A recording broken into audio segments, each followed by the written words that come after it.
Manual of Egyptian Archaeology, and Guide to the Study of Antiquities in Egypt, for the use of students and travelers.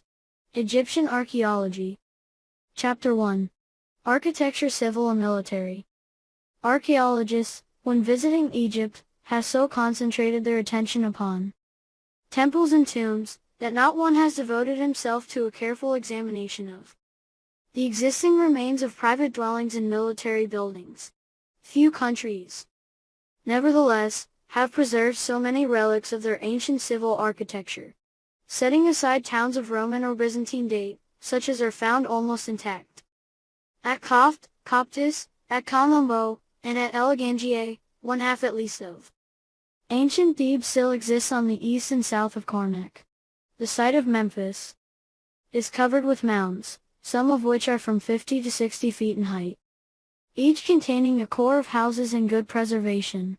At Kahan, the ruins and remains of a whole provincial 12th dynasty town have been laid bare. At Tel el Maskuta, the granaries of Ptolemy are yet standing. At San, Tanis, and Tel Bosto, Bubastis, the Ptolemaic and Saitic cities contain quarters of which plans might be made. Note 1, and in many localities which escape the traveler's notice, there may be seen ruins of private dwellings which date back to the age of the Ramessides, or to a still earlier period.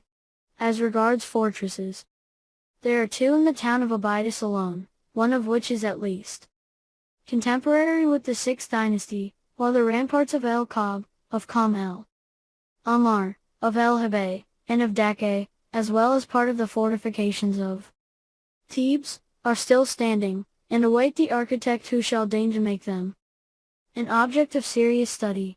1. Private dwellings. The soil of Egypt, periodically washed by the inundation, is a black, compact, homogeneous clay, which becomes of stony hardness when dry. From immemorial time, the Fellahin have used it for the construction of their houses. The hut of the poorest peasant is a mere rudely shaped mass of this clay. A rectangular space, some 8 or 10 feet in width, by perhaps 16 or 18 feet in length, is enclosed in a wickerwork of palm branches, coated on both sides with a layer of mud. As this coating cracks in the drying, the fissures are filled in, and more coats of mud are daubed on until the walls attain a thickness of from 4 inches to a foot. Finally, the whole is roofed over with palm branches and straw, the top being covered in with a thin layer of beaten earth. The height varies. In most huts, the ceiling is so low that to rise suddenly is dangerous both to one's head and to the structure, while in others the roof is 6 or 7 feet from the floor. Windows, of course, there are none. Sometimes a hole is left in the middle of the roof to let the smoke out, but this is a refinement undreamed of by many. At the first glance, it is not always easy to distinguish between these huts of wattle and daub and those built with crude bricks. The ordinary Egyptian brick is a mere oblong block of mud mixed with chopped straw and a little sand, and dried in the sun. At a spot where they are about to build, one man is told off to break up the ground, others carry the clods, and pile them in a heap, while others again mix them with water, knead the clay with their feet, and reduce it to a homogeneous paste. This paste, when sufficiently worked, note 2, is pressed by the head workman in molds made of hardwood, while an assistant carries away the bricks as fast as they are shaped, and lays them out in rows at a little distance apart, to dry in the sun. Figure 1. A careful brickmaker will leave them thus for half a day, or even for a whole day, after which the bricks are piled in stacks in such wise that the air can circulate freely among them, and so they remain for a week or 2 before they are used. More frequently, however, they are exposed for only a few hours to the heat of the sun, and the building is begun while they are yet damp. The mud, however, is so tenacious that, notwithstanding this carelessness, they are not readily put out of shape. The outer faces of the bricks become disintegrated by the action of the weather, but holes in the inner part of the wall remain intact, and are still separable. A good Modern workmen will easily mold 1,000 bricks a day, and after a week's practice he may turn out 1,200, 1,500, or even 1,800. The ancient workmen, whose appliances in no wise differed from those of the present day, produced equally satisfactory results. The dimensions they generally adopted were 8.7 x 4.3 by 5.5 inches for ordinary bricks, or 15.0 by 7.1 by 5.5 for a larger size. Note 3. Though both larger and smaller are often met within the ruins, bricks issued from the royal workshops were sometimes stamped with the cartouches of the reigning monarch, while those made in private factories bore on the side of trade mark in red ochre, a squeeze of the molder's fingers, or the stamp of the maker. By far the greater number have, however, no distinctive mark. Burnt bricks were not often used before the Roman period. Note 4, nor tiles, either flat or curved. Glazed bricks appear to have been the fashion in the Delta. The finest specimen that I have seen, namely, one in the Giza Museum, is inscribed in black ink with the cartouches of Ramesses III. The glaze of this brick is green, but other fragments are colored blue, red, yellow, or white. The nature of the soil does not allow of deep foundations. It consists of a thin bed of made earth, which, except in large towns, never reaches any degree of thickness. Below this comes a very dense humus, permeated by slender veins of sand, and below this again at the level of infiltration comes a bed of mud, more or less soft, according to the season. The native builders of the present day are content to remove only the made earth, and lay their foundations on the primeval soil, or, if that lies too deep, they stop at a yard or so below the surface. The old Egyptians did likewise, and I have never seen any ancient house of which the foundations were more than 4 feet deep. Even this is exceptional, the depth in most cases being not more than 2 feet. They very often did not trouble themselves to cut trenches at all, they merely leveled the space intended to be covered, and, having probably watered it to settle the soil, they at once laid the bricks upon the surface. When the house was finished, the scraps of mortar, the broken bricks, and all the accumulated refuse of the work made a bed of 8 inches or a foot in depth, and the base of the wall thus buried served instead of a foundation. When the new house rose on the ruins of an older one decayed by time or ruined by accident, the builders did not even take the trouble to raise the old walls to the ground. Leveling the surface of the ruins, they built upon them at a level a few feet higher than before. Thus each town stands upon one or several artificial mounds, the tops of which may occasionally rise to a height of from 60 to 80 feet above the surrounding country. The Greek historians attributed these artificial mounds to the wisdom of the kings, and especially to Sesostris, who, as they supposed, wished to raise the towns above the inundation. Some modern writers have even described the process, which they explain thus: a cellular framework of brick walls, like a huge chessboard, form the substructure, the cells being next filled in with earth, and the houses built upon this immense platform. Note 5. But where I have excavated, especially at Thebes, I have never found anything answering to this conception. The intersecting walls which one finds beneath the later houses are nothing but the ruins of older dwellings, which in turn rest on others still older. The slightness of the foundations did not prevent the builders from boldly running up quite lofty structures. In the ruins of Memphis, I have observed walls still standing from 30 to 40 feet in height. The builders took no precaution beyond enlarging the base of the wall, and vaulting the floors. Figure 2. 1. The thickness of an ordinary wall was about 16 inches for a low house, but for one of several stories, it was increased to 3 or 4 feet. Large beams, embedded here and there in the brickwork or masonry, bound the whole together, and strengthened the structure. The ground floor was also frequently built with dressed stones, while the upper parts were of brick.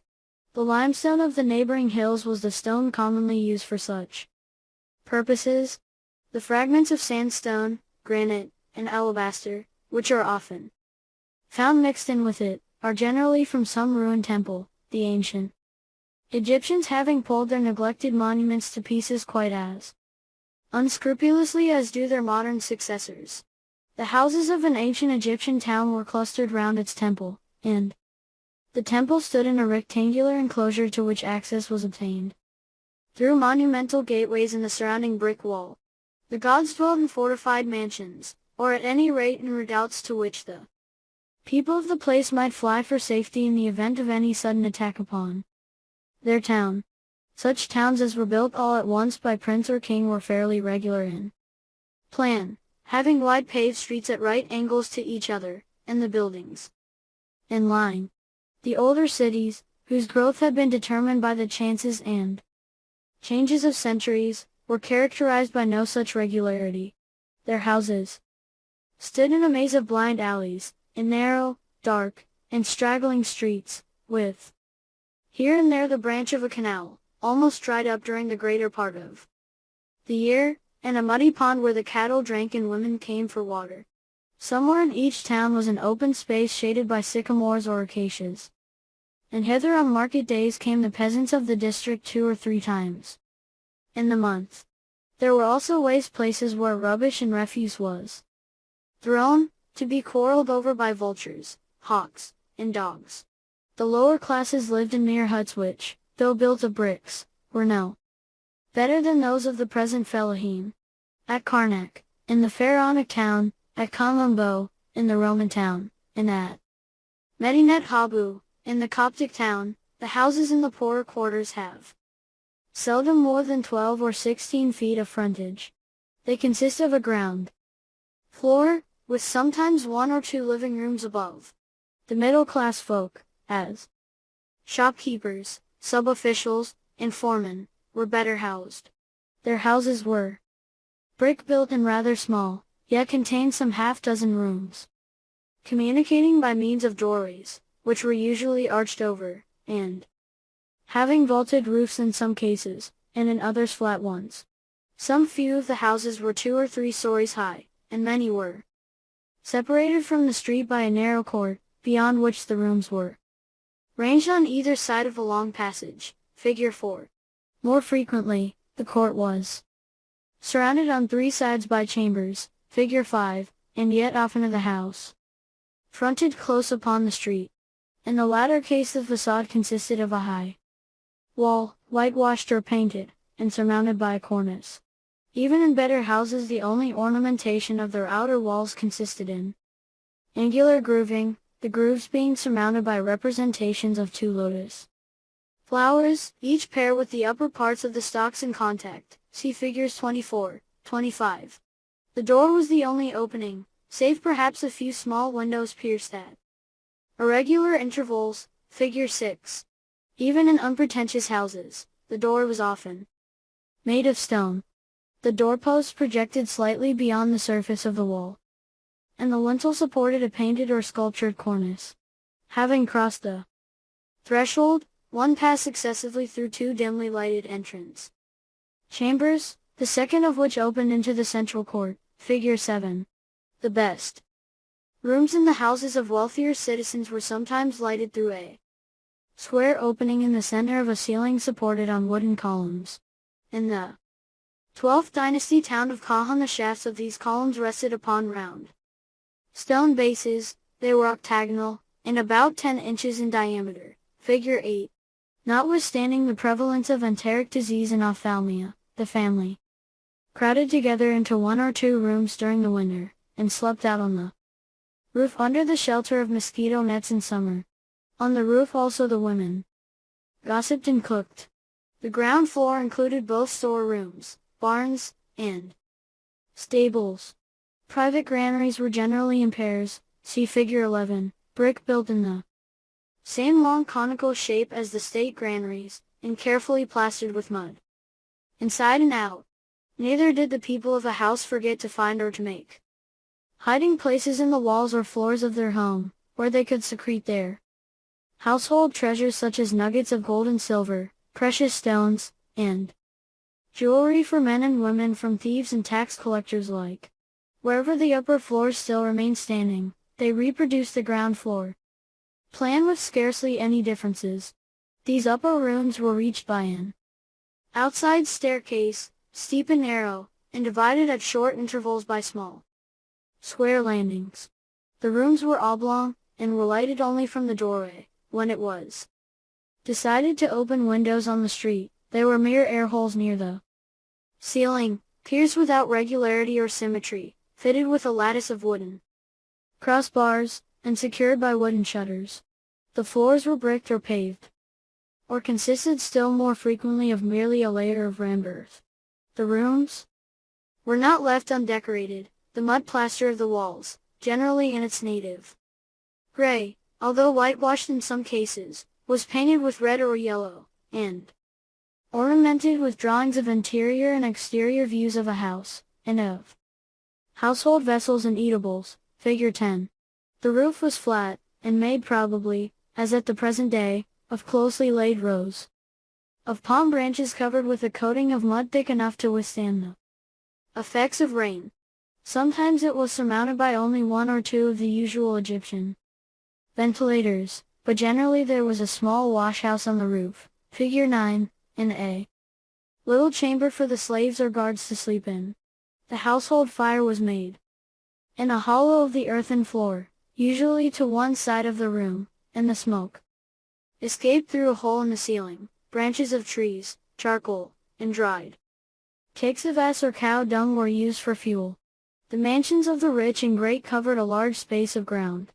They most frequently stood in the midst of a garden, or of an enclosed court planted with trees, and, like the commoner houses, they turned a blank front to the street, consisting of bare walls, battlemented like those of a fortress, figure 11. Thus, home life was strictly secluded, and the pleasure of seeing was sacrificed for the advantages of not being seen.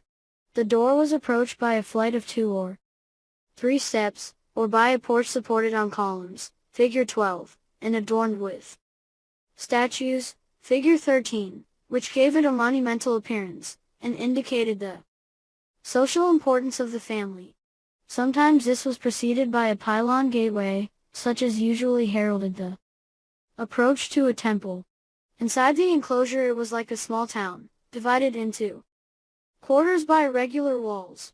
The dwelling house stood at the farther end, the granaries, stabling, and open spaces being distributed in different parts of the grounds, according to some system to which we as yet possess no clue.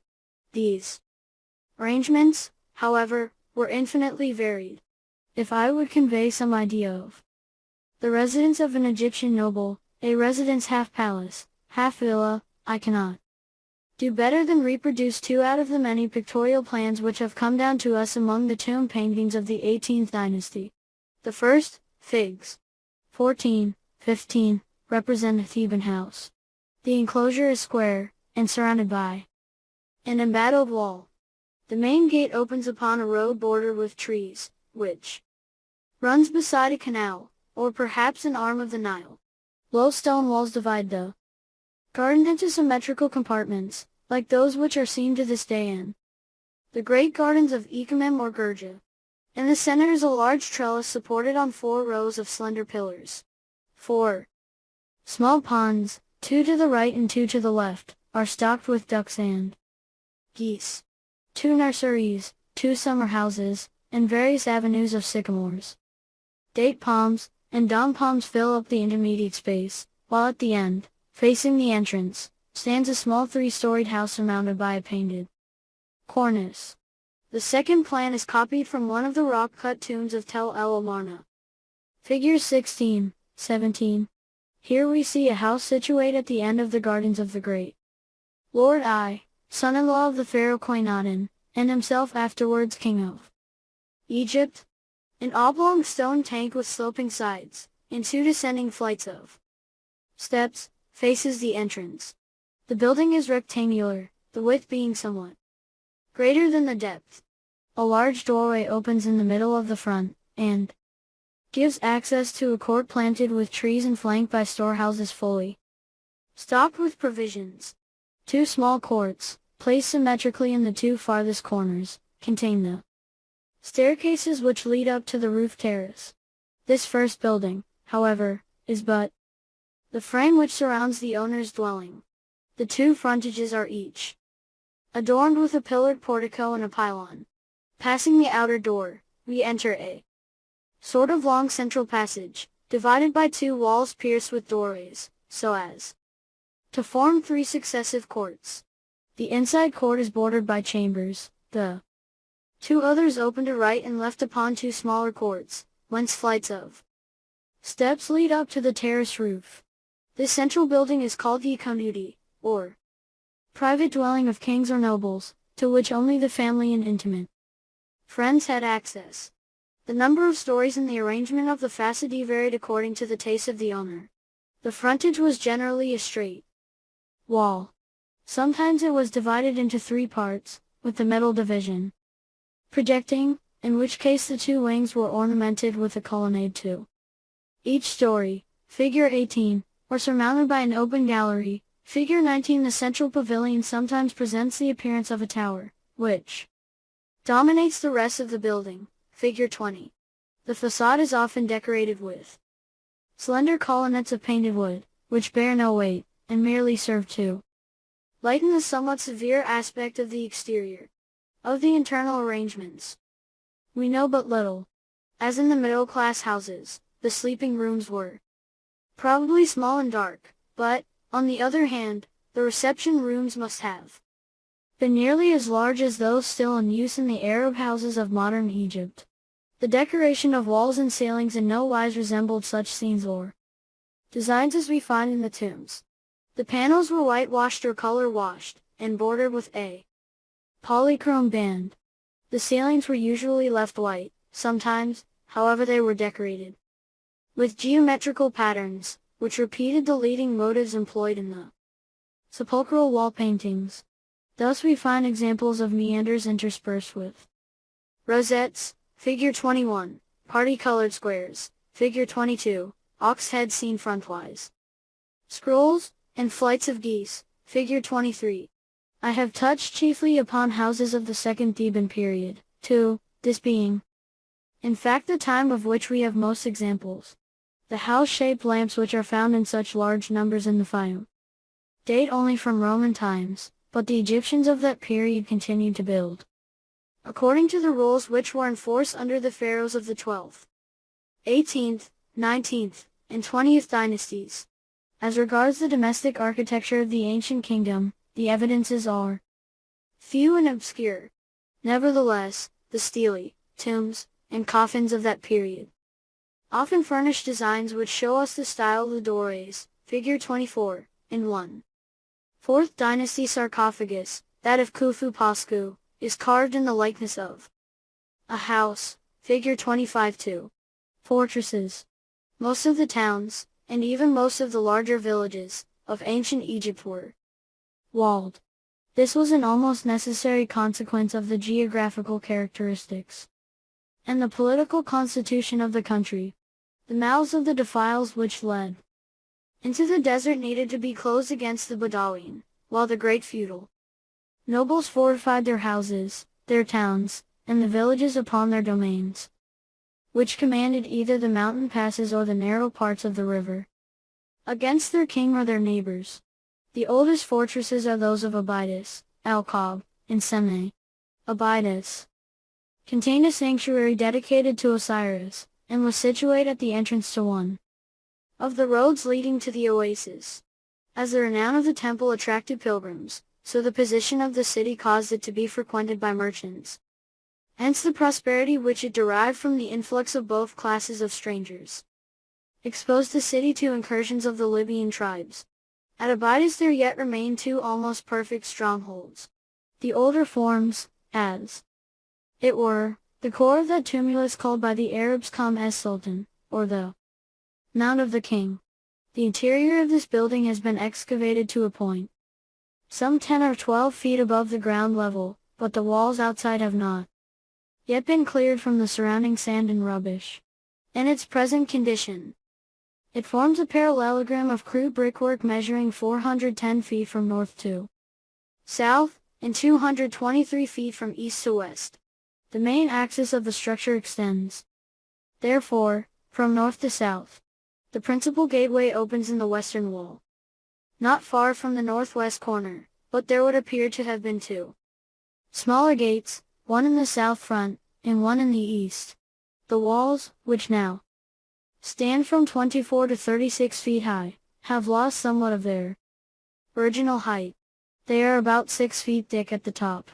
They were not built all together in uniform layers, but in huge vertical panels, easily distinguished by the arrangement of the brickwork. In one division the bedding of the bricks is strictly horizontal, in the next it is slightly concave, and forms a very flat reversed arch, of which the extrados rests upon the ground. The alternation of these two methods is regularly repeated.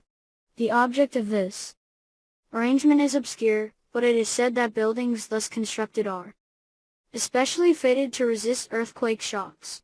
However this may be, the fortress is extremely ancient, for in the 5th dynasty, the nobles of Abydos took possession of the interior, and, ultimately, so piled it up with their graves as to deprive it of all strategic value.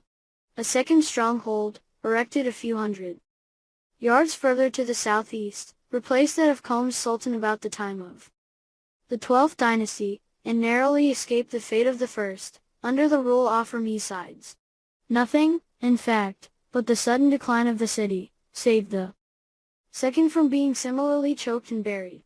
The early Egyptians possessed no engines calculated to make an impression on very massive walls. They knew of but 3 ways of forcing a stronghold, namely, scaling the walls, sapping them, or bursting open the gates. The plan adopted by their engineers in building the second fort is admirably well calculated to resist each of these modes of attack. Figure 26. The outer walls are long and straight, without towers or projections of any kind. They measure 430 feet in length from north to south, by 255 feet in width. The foundations rest on the sand, and do not go down more than a foot. The wall, figure 27, is of crude brick, in horizontal courses. It has a slight batter, is solid, without slits or loopholes, and is decorated outside with long vertical grooves or panels, like those depicted on the stele of the ancient empire. In its present state, it rises to a height of some 36 feet above the plain. When perfect, it would scarcely have exceeded 40 feet, which height would amply suffice to protect the garrison from all danger of scaling by portable ladders. The thickness of the wall is about 20 feet at the base, and 16 feet above.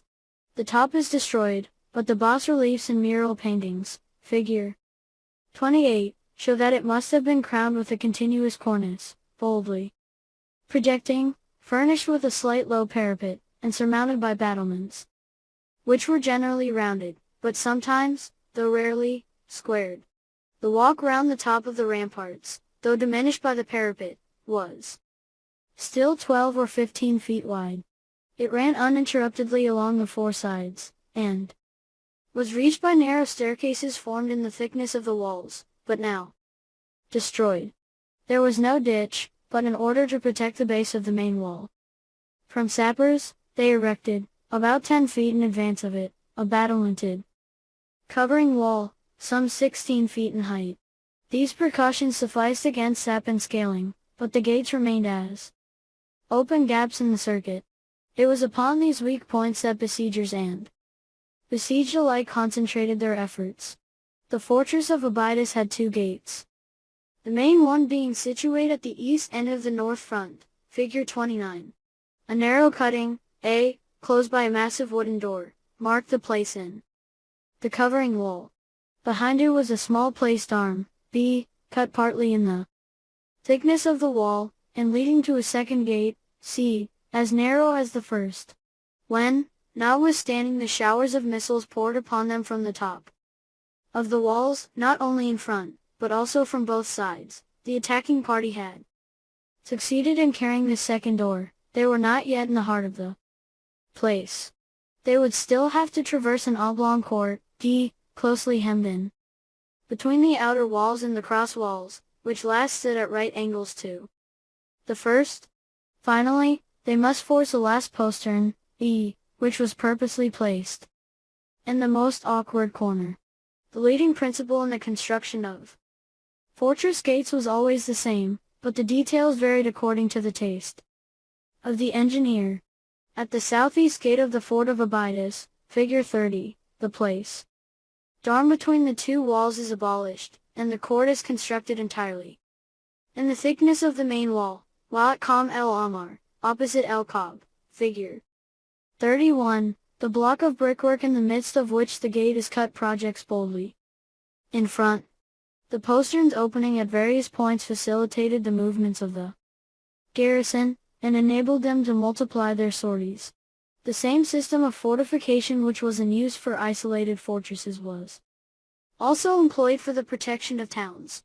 At Heliopolis, at San, at Say, at Thebes, everywhere in short, we find long straight walls forming plain squares, or parallelograms, without towers or bastions, ditches or outworks. The thickness of the walls, which varied from 30 to 80 feet, made such precautions needless. The gates, or at all events the principal ones, had jambs and lintels of stone, decorated with scenes and inscriptions, as, for instance, Thou Ombos, which Champollion beheld yet in situ, and which dated from the reign of Thothmes III. The oldest and best preserved walled city in Egypt, namely, Al-Kab, belongs probably to the ancient empire, figure 32. The Nile washed part of it away some years ago, but at the beginning of the present century it formed an irregular quadrilateral enclosure, measuring some 2,100 feet in length, by about a quarter less in breadth. The south front is constructed on the same principles as the wall at Qam es-Sultan, the bricks being bedded in alternate horizontal and concave sections. Along the north and west fronts they are laid in undulating layers from end to end. The thickness is 38 feet, and the average height 30 feet, and spacious ramps lead up to the walk upon the walls.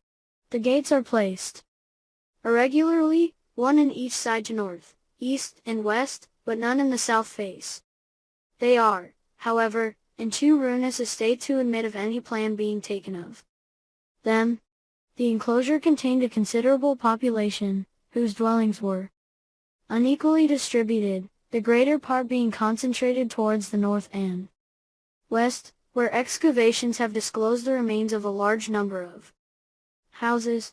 The temples were grouped together in a square enclosure, concentric with the outer wall, and this second enclosure served for a keep, where the garrison could hold out long after the rest of the town had fallen into the hands of the enemy. The rectangular plan, though excellent in a plain, was not always available in a hilly country. When the spot to be fortified was situated upon a height, the Egyptian engineers knew perfectly well how to adapt their lines of defense to the nature of the site.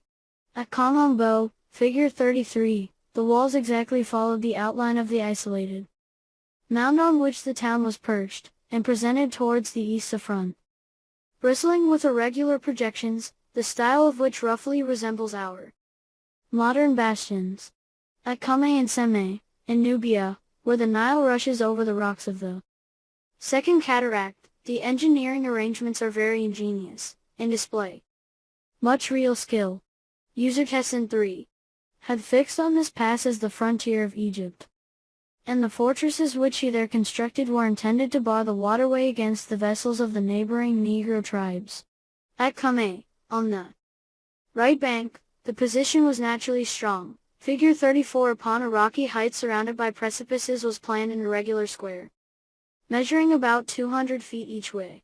Two elongated bastions, one on the northeast and the other on the southeast, guarded respectively the path leading to the gate, and the course of the river. The covering wall stood 13 feet high, and closely followed the line of the main wall, except at the north and south corners, where it formed two bastion-like projections.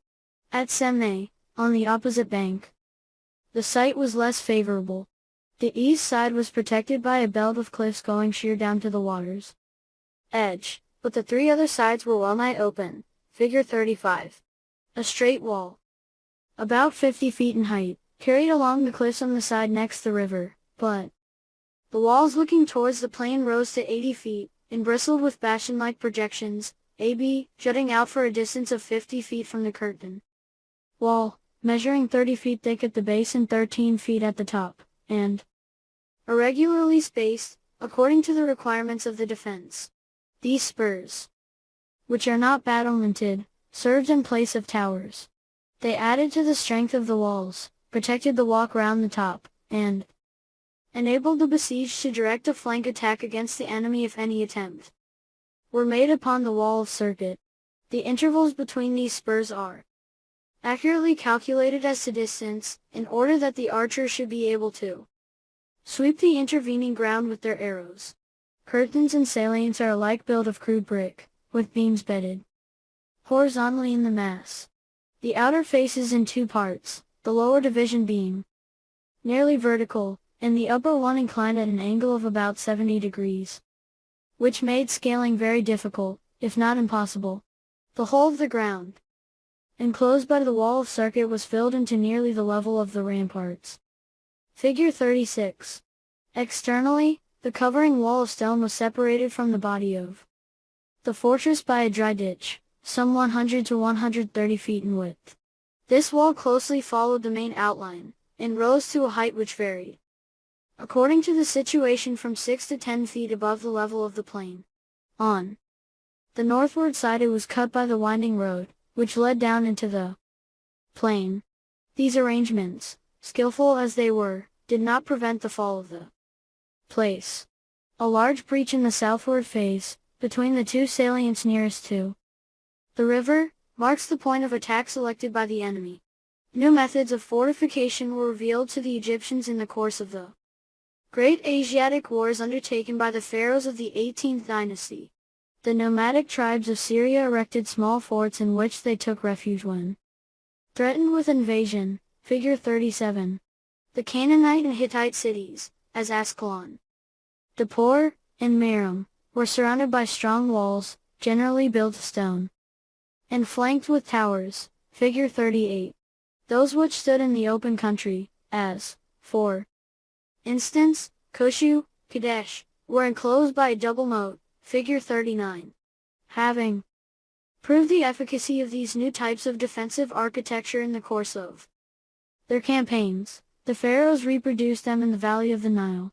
From the beginning of the 19th dynasty, the eastern frontier of the delta, always the weakest, was protected by a line of forts constructed after the Canaanite model. The Egyptians, moreover, not content with appropriating the thing appropriated also the name, and called these frontier towers by the Semitic name of Magdilu, or Migdals.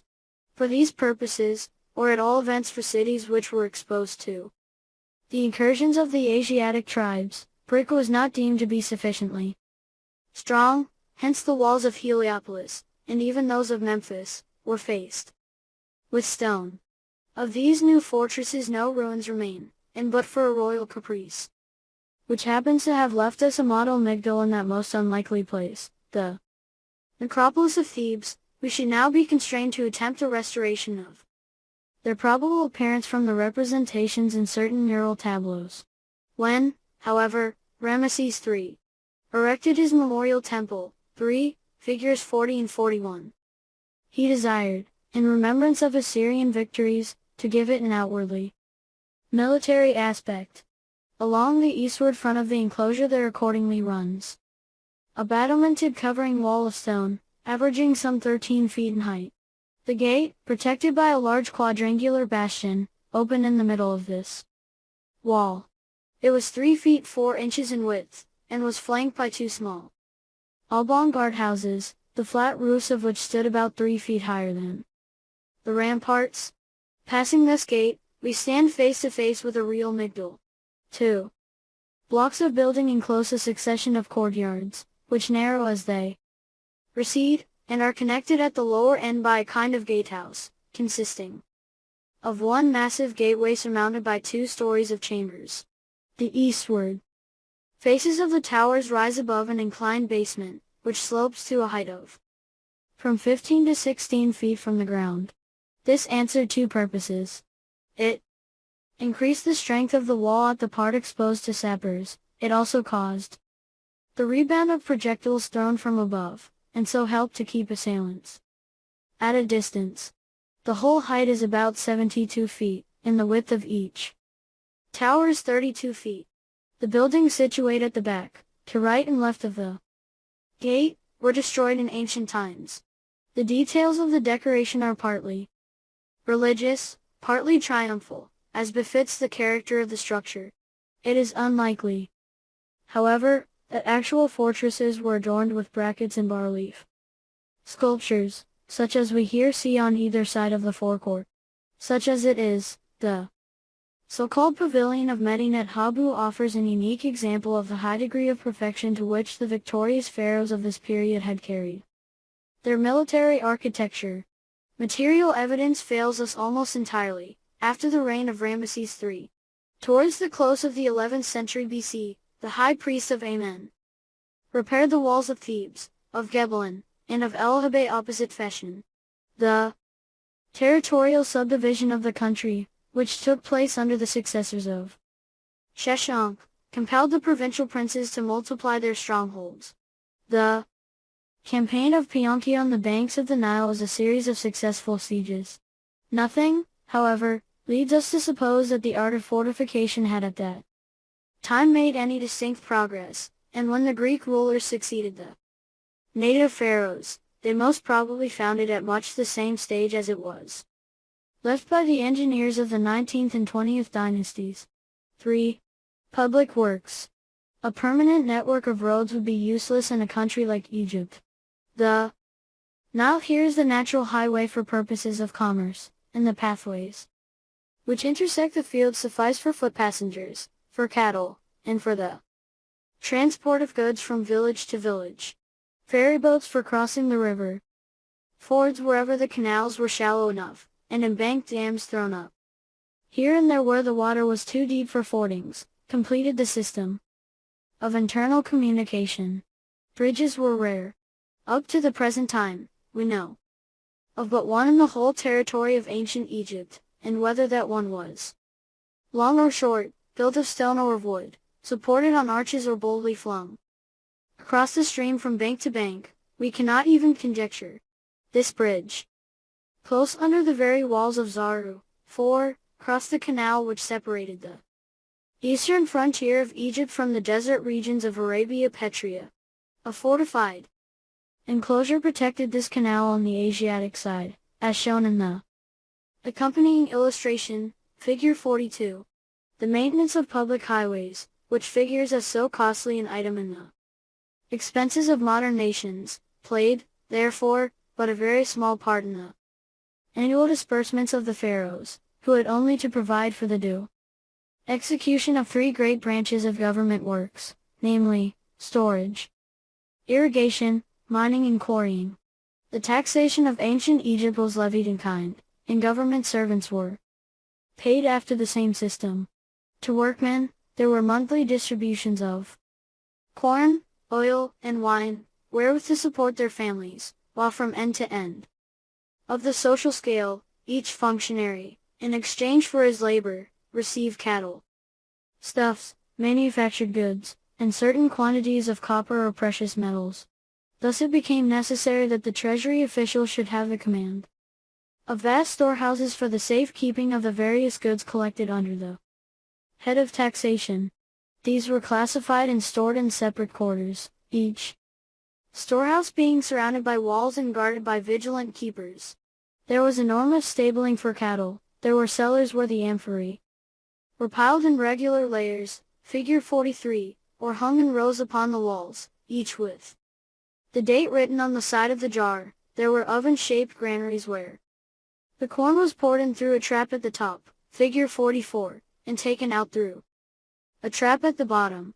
At Duku, identified with Patome by M. Navel, 5, the store chambers, A, are rectangular and of different dimensions, Figure 45. Originally divided by floors, and having no communication with each other. Here the corn had to be not only put in but taken out through the aperture at the top. At the Ramesseum, Thebes, thousands of ostraka and jar stoppers found upon the spot prove that the brick-built remains at the back of the temple were the cellars of the local deity. The ruins consist of a series of vaulted chambers, originally surmounted by a platform or terrace, figure 46. At Philae, Ombos, Daphne, 6, in most of the frontier towns of the Delta, there were magazines of this description, and many more will doubtless be discovered when made the object of serious exploration. The irrigation system of Egypt has but little changed since the olden time. Some new canals have been cut, and yet more have been silted up through the negligence of those in power, but the general scheme, and the methods employed, continue much the same, and demand but little engineering skill. Wherever I have investigated the remains of ancient canals, I have been unable to detect any traces of masonry at the weak points, or at the mouths, of these cuttings. They are mere excavated ditches, from 20 to 60 or 70 feet in width. The earth flung out during the work was thrown to right and left, forming irregular embankments from 7 to 14 feet in height. The course of the ancient canals was generally straight, but that rule was not strictly observed, and enormous curves were often described in order to avoid even slight irregularities of surface.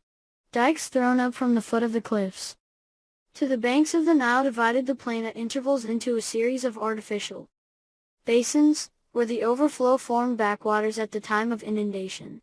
These dikes are generally earthworks, though they are sometimes constructed of baked brick, as in the province of Gurja. Very rarely are they built of hewn stone, like that great dike of Koshish which was constructed by Mina in primeval times, in order to divert the course of the Nile from the spot on which he founded Memphis. 7. The network of canals began near Silsilis and extended to the seaboard, without ever losing touch of the river, save at one spot near Beni Suef, where it throws out a branch in the direction of the Fayum. Here, through a narrow and sinuous gorge, deepened probably by the hand of man, it passes the rocky barrier which divides that low-lying province from the valley of the Nile, and thence expands into a fan-like ramification of innumerable channels. Having thus irrigated the district, the waters flow out again, those nearest the Nile returning by the same way that they flowed in, while the rest form a series of lakes, the largest of which is known as the Birket el Qur'an. If we are to believe Herodotus, the work was not so simply done. A king, named Moeris, desired to create a reservoir in the Fayum which should neutralize the evil effects of insufficient or superabundant inundations. This reservoir was named, after him, Lake Moeris. If the supply fell below the average, then the stored waters were let loose, and Lower Egypt and the western delta were flooded to the needful height. If next year the inundation came down into great force, Lake Moeris received and stored the surplus till such time as the waters began to subside. 2 pyramids, each surmounted by a sitting colossus, one representing the king and the other his queen, were erected in the midst of the lake. Such is the tale told by Herodotus, and it is a tale which has considerably embarrassed our modern engineers and topographers. How, in fact, was it possible to find in the Fayum a site which could have contained a basin measuring at least 90 miles in circumference?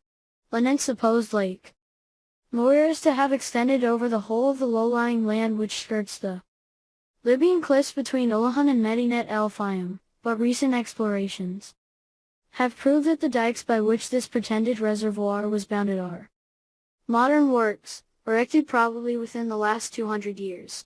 Major Brown has lately shown that the nucleus of Lake Moeris was the Birket el Qur'an.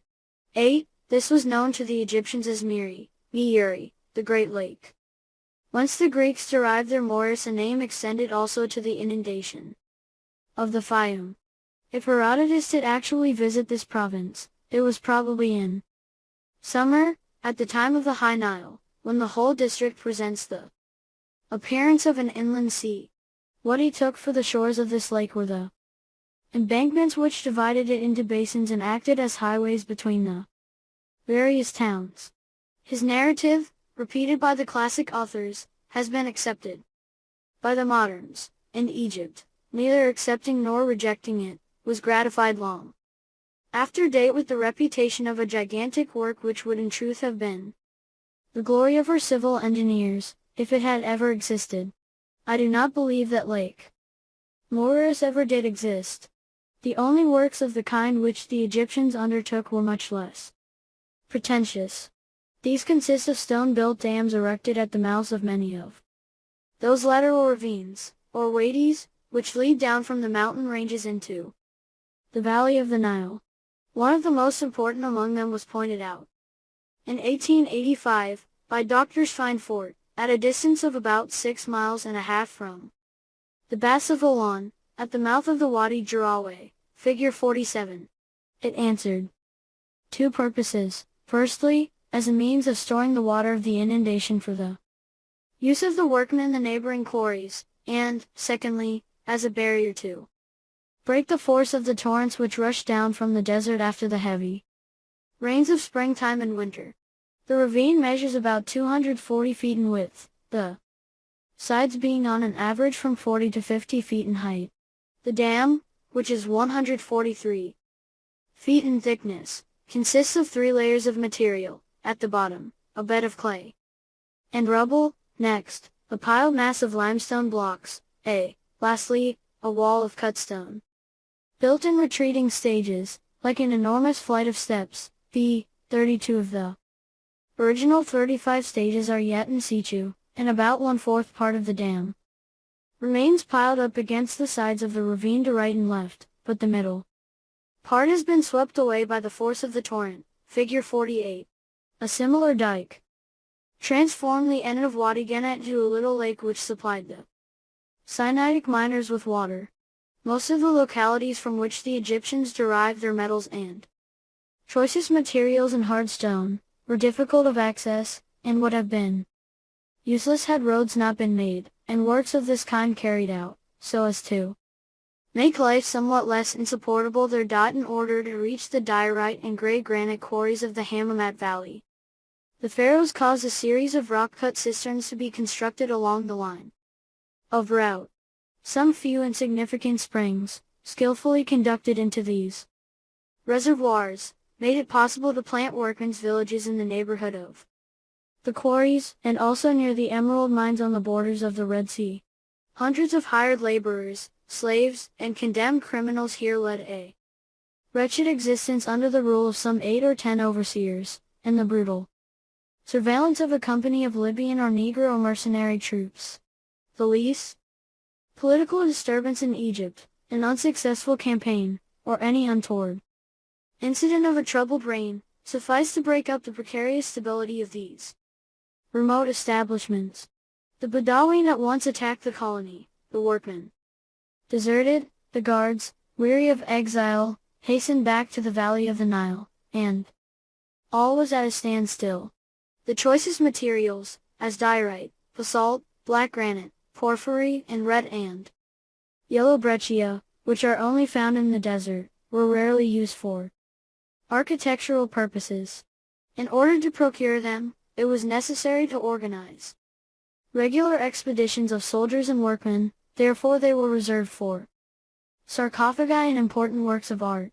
Those quarries which supplied building materials for temples and funerary monuments, such as limestone, sandstone, alabaster, and red granite, were all found in the Nile Valley, and were, therefore, easy of access. When the vein which it was intended to work traversed the lower strata of the rock, the miners excavated chambers and passages, which were often prolonged to a considerable distance. Square pillars, left standing at intervals, supported the superincumbent mass, while tablets sculptured in the most conspicuous places commemorated the kings and engineers who began or continued the work. Several exhausted or abandoned quarries have been transformed into votive chapels, as, for instance, the Spios Artemidos, which was consecrated by Hatshepsut, Thothmes III, and Seti I, to the local goddess. Pakhet. 9. The most important limestone quarries are at Tura and Masara, nearly opposite Memphis. This stone lends itself admirably to the most delicate touches of the chisel, hardens when exposed to the air, and acquires a creamy tone most restful to the eye. Hence it was much in request by architects and sculptors. The most extensive sandstone formations are at Silsilis, figure 49. Here, the cliffs were quarried from above, and under the open sky. Clean-cut and absolutely vertical, they rise to a height of from 40 to 50 feet. Sometimes presenting a smooth surface from top to bottom, and sometimes cut in stages accessible by means of steps scarcely large enough for one man at a time. The walls of these cuttings are covered with parallel striae, sometimes horizontal, sometimes slanting to the left, and sometimes to the right, so forming lines of serrate chevrons framed, as it were, between grooves an inch or an inch and a half in width, by 9 or 10 feet in length. These are the scars left upon the surface by the tools of the ancient workmen, and they show the method employed in detaching the blocks. The size was outlined in red ink, and this outline sometimes indicated the form which the stone was to take in the projected building. The members of the French Commission, when they visited the quarries of Gabel Abu Fede, copied the diagrams and square designs of several capitals, one being of the campaniform pattern, and others prepared for the Hathor head pattern, figure 50. 10.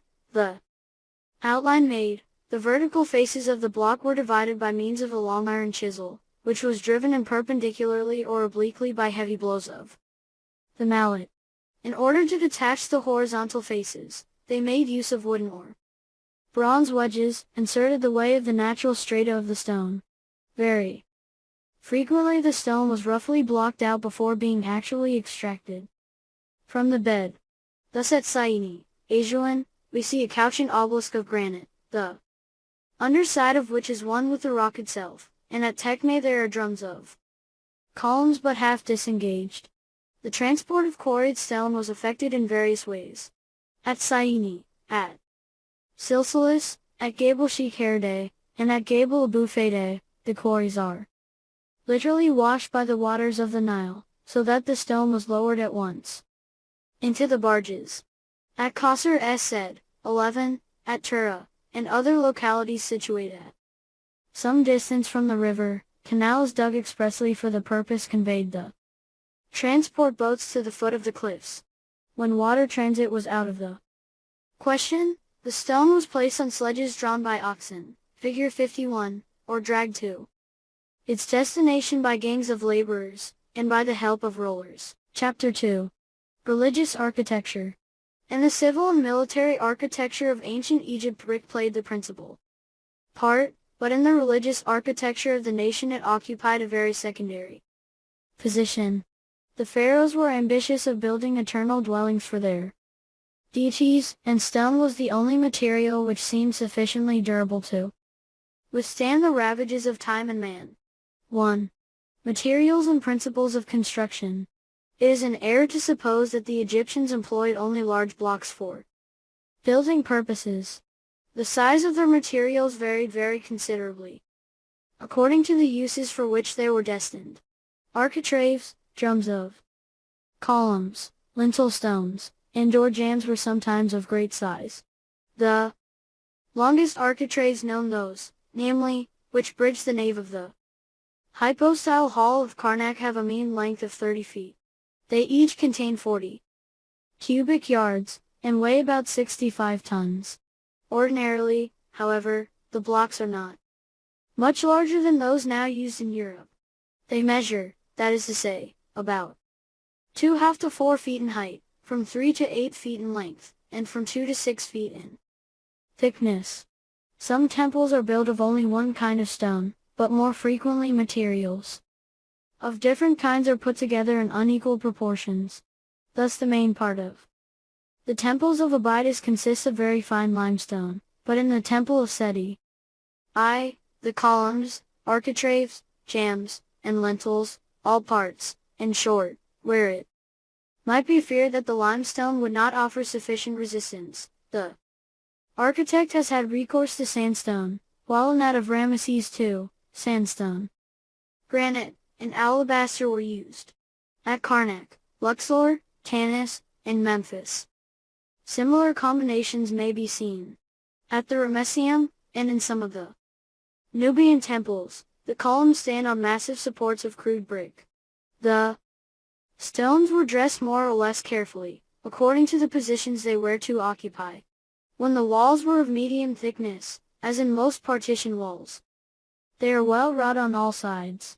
When the wall was thick, the core blocks were roughed out as nearly cubic as might be, and piled together without much care, the hollows being filled up with smaller flakes, pebbles, or mortar.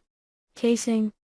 Stones were carefully wrought on the faces, and the joints dressed for 2/3 or 3/4 of the length, the rest being merely picked with a point. Note 6.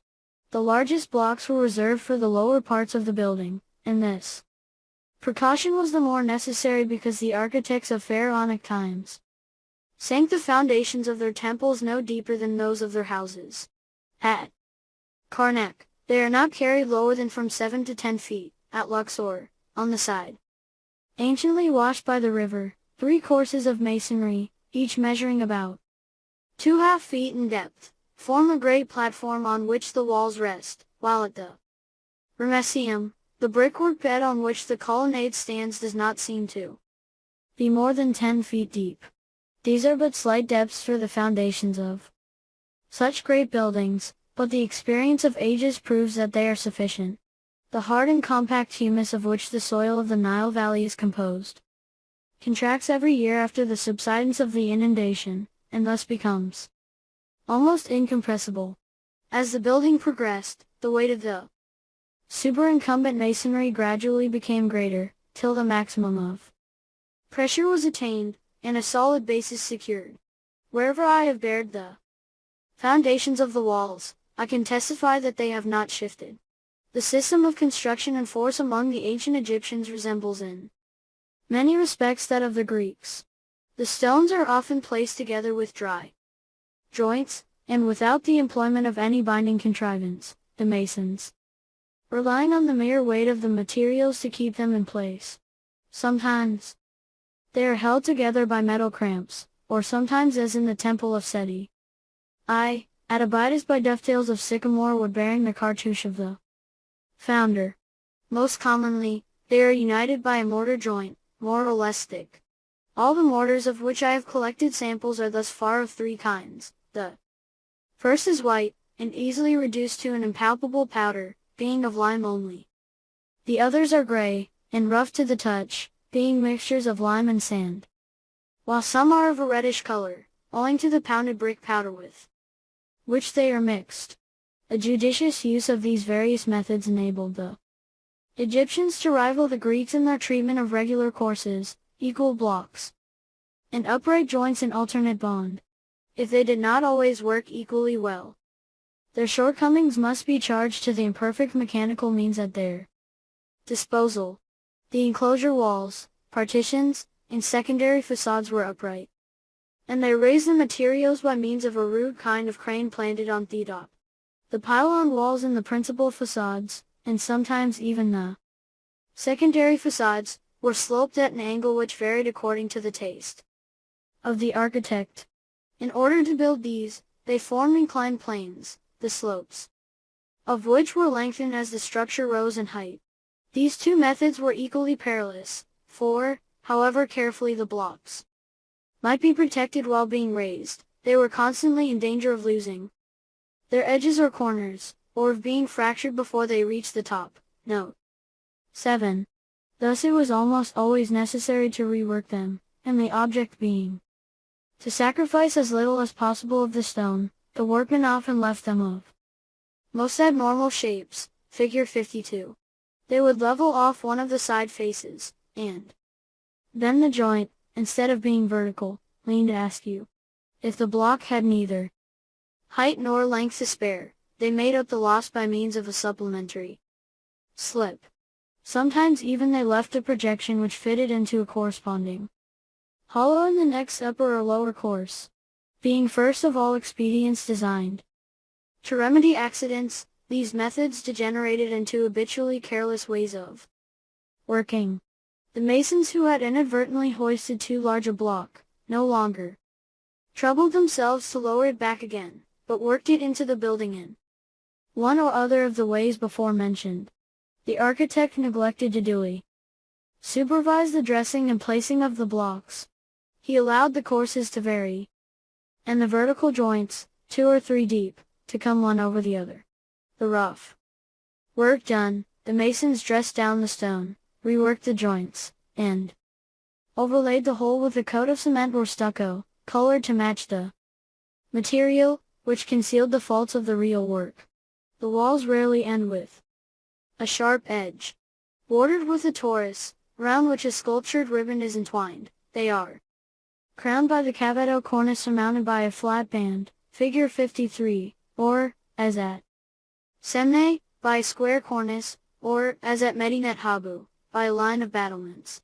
Thus framed in, the walls look like enormous panels, each panel complete in itself, without projections and almost without openings.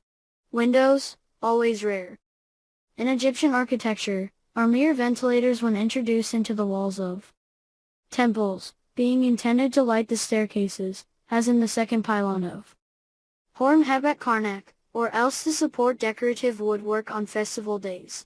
The doorways project but slightly from the body of the buildings, figure 54. Except where the lintel is overshadowed by a projecting cornice. Real windows occur only in the pavilion of Medinet Habu, but that building was constructed on the model of a fortress, and must rank as an exception among religious monuments. The ground level of the courts and halls was flagged with rectangular paving stones, well enough fitted, except in the intercolumniations, where the architects, hopeless of harmonizing the lines of the pavement with the curved bases of the columns, have filled in the space with small pieces, set without order or method, figure 55. Contrary to their practice when house building, they have scarcely ever employed the vault or arch in temple architecture. We nowhere meet with it, except at Deir el-Bahari, and in the 7 parallel sanctuaries of Abydos. Even in these instances, the arch is produced by corbelling, that is to say, the curve is formed by 3 or 4 superimposed horizontal courses of stone, chiseled out to the form required, figure 56. The ordinary roofing consists of flat paving slabs. When the space between the walls was not too wide, these slabs bridged it over at a single stretch, otherwise the roof had to be supported at intervals, and the wider the space the more these supports needed to be multiplied. The supports were connected by immense stone architraves, on which the roofing slabs rested. The supports are of 2 types, the pillar and the column. Some are cut from single blocks.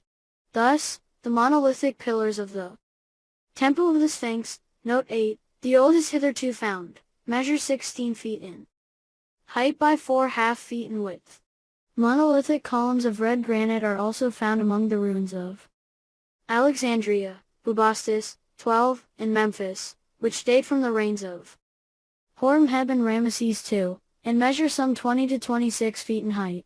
But columns and pillars are commonly built in courses, which are often unequal and irregular, like those of the walls which surround them. The great columns of Luxor are not even solid, 2/3 of the diameter being filled up with yellow cement, which has lost its strength, and crumbles between the fingers. The capital of the column of Taharqa at Karnak contains 3 courses, each about 48 inches high. The last and most projecting course is made up of 26 convergent stones, which are held in place by merely the weight of the abacus. The same carelessness which we have already noted in the workmanship of the walls is found in the workmanship of the columns. The quadrangular pillar, with parallel or slightly inclined sides, and generally without either base or capital, frequently occurs in tombs of the ancient empire. It reappears later at Medinet Habu, in the Temple of Thothmes III, and again at Karnak, in what is known as the processional hall. The sides of these square pillars are often covered with painted scenes, while the front faces were more decoratively treated, being sculptured with lotus or papyrus stems in high relief, as on the pillar stele of Karnak, or adorned with a head of Hathor crowned with the sistrum, as in the small spios of Abu Simbel. Figure 57, or sculptured with a full-length standing figure of Osiris, as in the second court of Medinet Habu, or, as at Dendera and Gabel Barkal, with the figure of the god Bes. At Karnak, in an edifice which was probably erected by Horemheb with building material taken from the ruins of a sanctuary of Amenhotep II. And 3. The pillar is capped by a cornice, separated from the architrave by a thin abacus, figure 58. By cutting away its four edges, the square pillar becomes an octagonal prism, and further, by cutting off the 8 new edges, it becomes a 16-sided prism. Some pillars in the tombs of Ajuan and Beni Hassan, and in the processional hall at Karnak, figure 59, as well as in the chapels of Deir el-Bahari, are of this type. Besides the forms thus regularly evolved, there are others of irregular derivation, with 6, 12, 15, or 20 sides, or verging almost upon a perfect circle. The portico pillars of the Temple of Osiris at Abydos come last in the series. The drum is curved, but not round, the curve being interrupted at both extremities of the same diameter by a flat stripe. More frequently the sides are slightly channeled, and sometimes, as at Kalabshe, the flutings are divided into 4 groups of 5 each by 4 vertical flat stripes, figure 60. The polygonal pillar has always a large, shallow plinth, in the form of a rounded disc. At El Kaaba bears the head of Hathor, sculptured in relief upon the front, figure 61, but almost everywhere else it is crowned with a simple square abacus, which joins it to the architrave. Thus treated, it bears a certain family likeness to the Doric column, and one understands how Jomard and Champollion, in the first ardor of discovery, were tempted to give it the scarcely justifiable name of Proto-Doric. The column does not rest immediately upon the soil. It is always furnished with a base like that of the polygonal pillar, sometimes square with the ground, and sometimes slightly rounded. This base is either plain, or ornamented only with a line of hieroglyphs. The principal forms fall into 3 types. 1. The column with campaniform, or lotus flower capital. 2. The column with lotus bud capital. 3. The column with Hathor head capital. Columns with campaniform capitals. The shaft is generally plain, or merely engraved with inscriptions or bas-reliefs. Sometimes, however, as at Mitamot, it is formed of 6 large and 6 small colonnettes in alternation. In pharaonic times, it is bulbous, being curved inward at the base, and ornamented with triangles one within another, imitating the large leaves which sheathe the sprouting plant.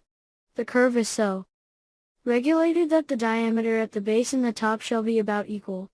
In the Ptolemaic period, the bulb often disappears, owing probably to Greek influences. The columns which surround the first court at Edfu rise straight from their plinths. The shaft always tapers towards the top.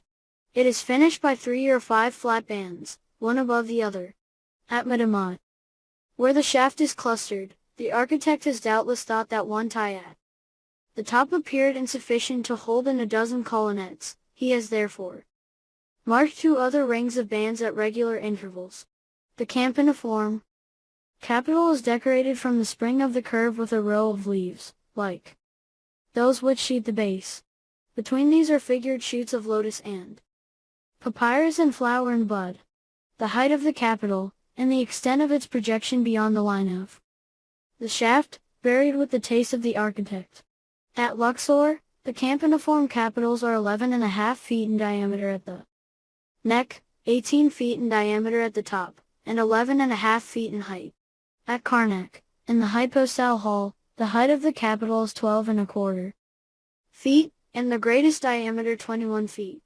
A square die surmounts the whole. This die is almost hidden by the curve of the capital, though. Occasionally, as at Dendera, it is higher, and bears on each face a figure of the god Bes. Figure 62. The column with campaniform capital is mostly employed in the middle avenue of hypostyle halls, as at Karnak, the Ramesseum, and Luxor, figure 63, but it was not restricted to this position, for we also find it in porticos, as at Medinet Habu, Edfu, and Philae. The processional hall 13, of Thothmes III, at Karnak, contains one most curious variety, figure 64, the flower is inverted like a bell, and the shaft is turned upside down, the smaller end being sunk in the plinth, while the larger is fitted to the wide part of the overturned bell. This ungraceful innovation achieved no success, and is found nowhere else. Other novelties were happier, especially those which enabled the artist to introduce decorative elements taken from the flora of the country. In the earlier examples at Celeb, Seesbay, Bubastis, and Memphis, we find a crown of palm branches springing from the band, their heads being curved beneath the weight of the abacus, figure 65. Later on, as we approach the Ptolemaic period, the date and the half-unfolded lotus were added to the palm branches, figure 66. At Edfu, Ambos, and Philae one would fancy that the designer had vowed never to repeat the same pattern in the same portico. Columns with lotus bud capitals. Originally these may perhaps have represented a bunch of lotus plants, the buds being bound together at the neck to form the capital. The columns of Beni Hassan consist of 4 rounded stems, figure 68. Those of the labyrinth, with the processional hall of Thothmes III, and of Medamot, consist of 8 stems, each presenting a sharp edge on the outer side. Figure 69. The bottom of the column is bulbous, and set round with triangular leaves. The top is surrounded by 3 or 5 bands. A molding composed of groups of 3 vertical stripes hangs like a fringe from the lowest band in the space between every 2 stems. So varied a surface does not admit of hieroglyphic decoration, therefore the projections were by degrees suppressed, and the whole shaft was made smooth. In the hypostyle hall at Gurney, the shaft is divided in 3 parts, the middle one being smooth and covered with sculptures, while the upper and lower divisions are formed of clustered stems. In the temple of Khonsu, in the aisles of the hypostyle hall of Karnak, and in the portico of Medinet Habu, the shaft is quite smooth, the fringe alone being retained below the top bands, while a slight ridge between each of the 3 bands recalls the original stems, figure 70. The capital underwent a like process of degradation. At Beni Hassan, it is finely clustered throughout its height. In the processional hall of Thothmes III, at Luxor, and at Medamot, a circle of small pointed leaves and channelings around the base lessens the effect, and reduces it to a mere grooved and truncated cone. In the hypostyle hall of Karnak, at Abydos, at the Ramesseum, and at Medinet Habu, various other ornaments, as triangular leaves, hieroglyphic inscriptions, or bands of cartouches flanked by uraei, fill the space thus unfortunately obtained. Neither is the abacus hidden as in the campaniform capital, but stands out boldly, and displays the cartouche of the royal founder. 3. Columns with Hathor head capitals. We find examples of the Hathor-headed column dating from ancient times, as at Deir el-Bahari, but this order is best known in buildings of the Ptolemaic period, as at Contralitopolis, Philae, and Dendera. The shaft and the base present no special characteristics. They resemble those of the campaniform columns. The capital is in 2 divisions. Below we have a square block, bearing on each face a woman's head in high relief and crowned with a nose. The woman has the ears of a heifer. Her hair, confined over the brow by 3 vertical bands, falls behind the ears, and hangs long on the shoulders.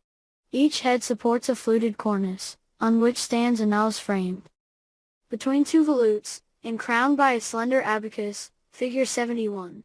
Thus each column has for its capital 4 heads of Hathor.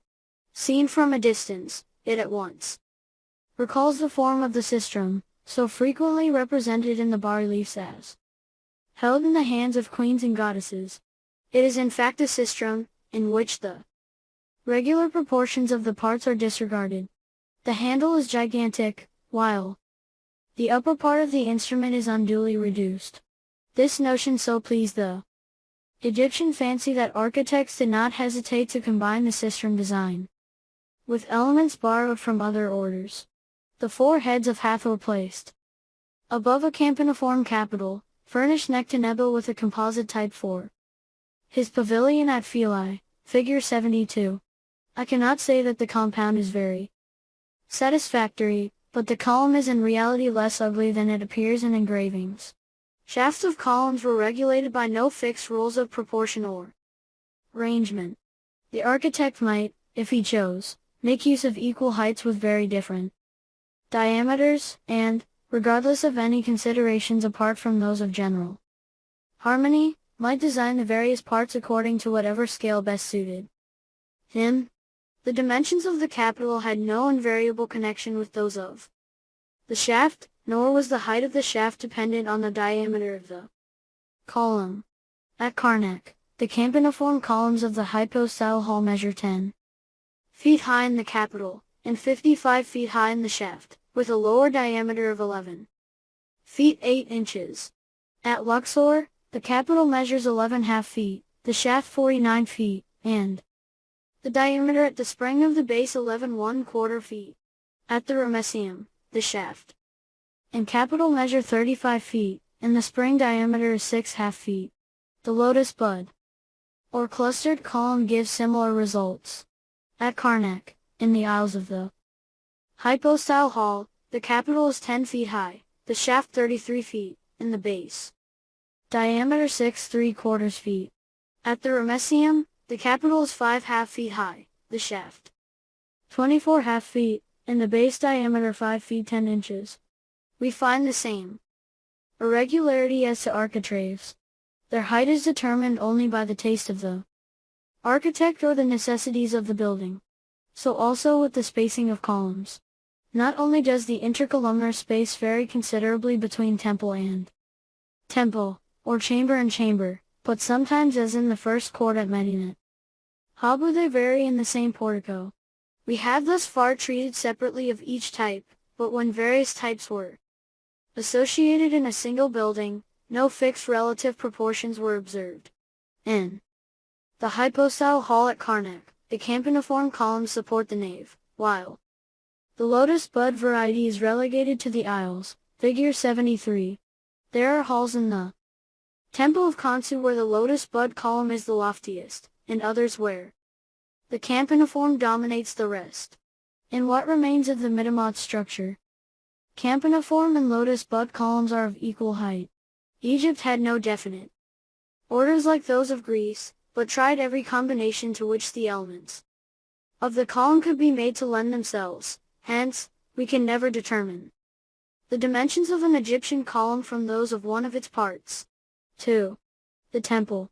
Most of the famous sanctuaries Dendera, Edfu, Abydos were founded before Men-A by the servants of Hor. 14. Becoming dilapidated or ruined in the course of ages, they have been restored, rebuilt, remodeled, one after the other, till nothing remains of the primitive design to show us what the first Egyptian architecture was like. The funerary temples built by the kings of the 4th dynasty have left some traces. 15. That of the second pyramid of Giza was so far preserved at the beginning of the last century, that Maye saw 4 large pillars standing. It is now almost entirely destroyed, but this loss has been more than compensated by the discovery, in 1853, of a temple situated about 50 yards to the southward of the Sphinx, figure 74. The facade is still hidden by thea sand, and the inside is but partly uncovered. The core masonry is of fine Tura limestone. The casing, pillars, architraves, and roof were constructed with Immense blocks of alabaster or red granite. Note 9.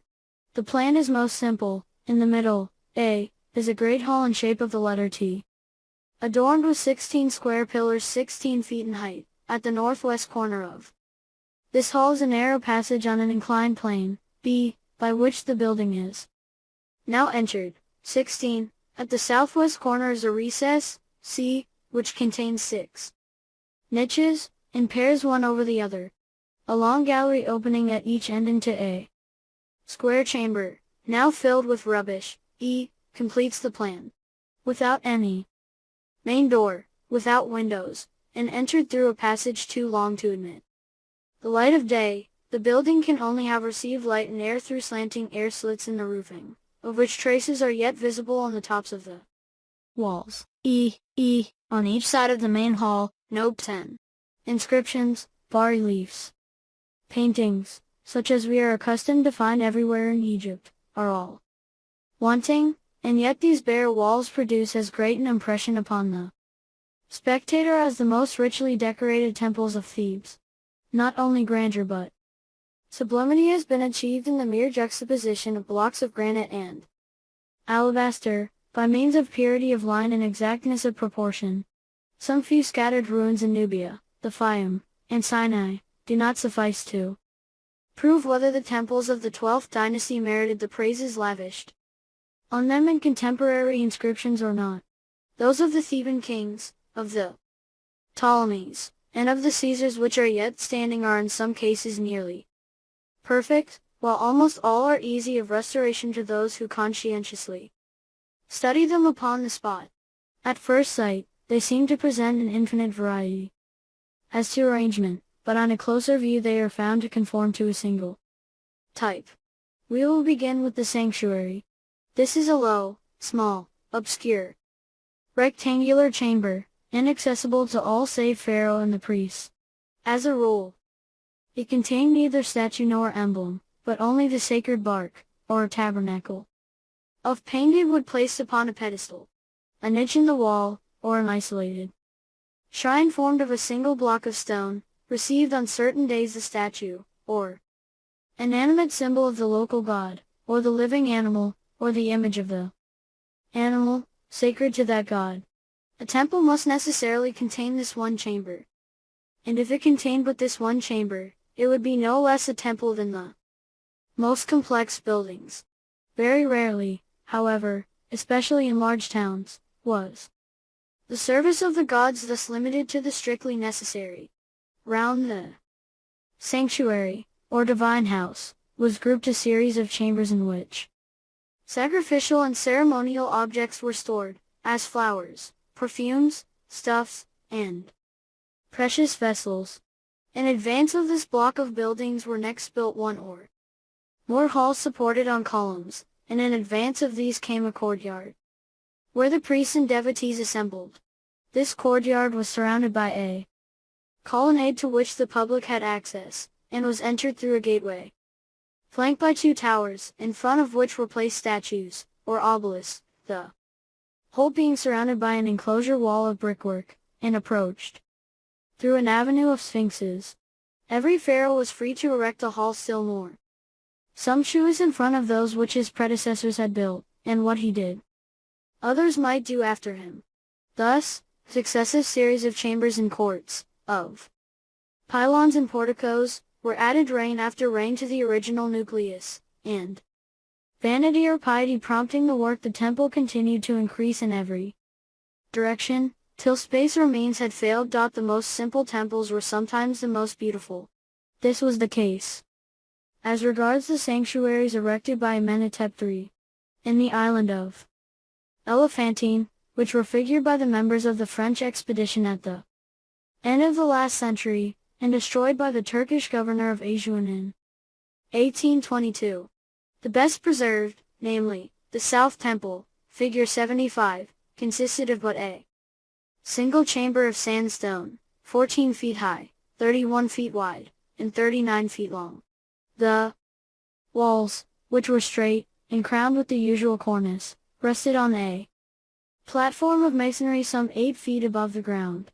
This platform was surrounded by a parapet wall, breast high.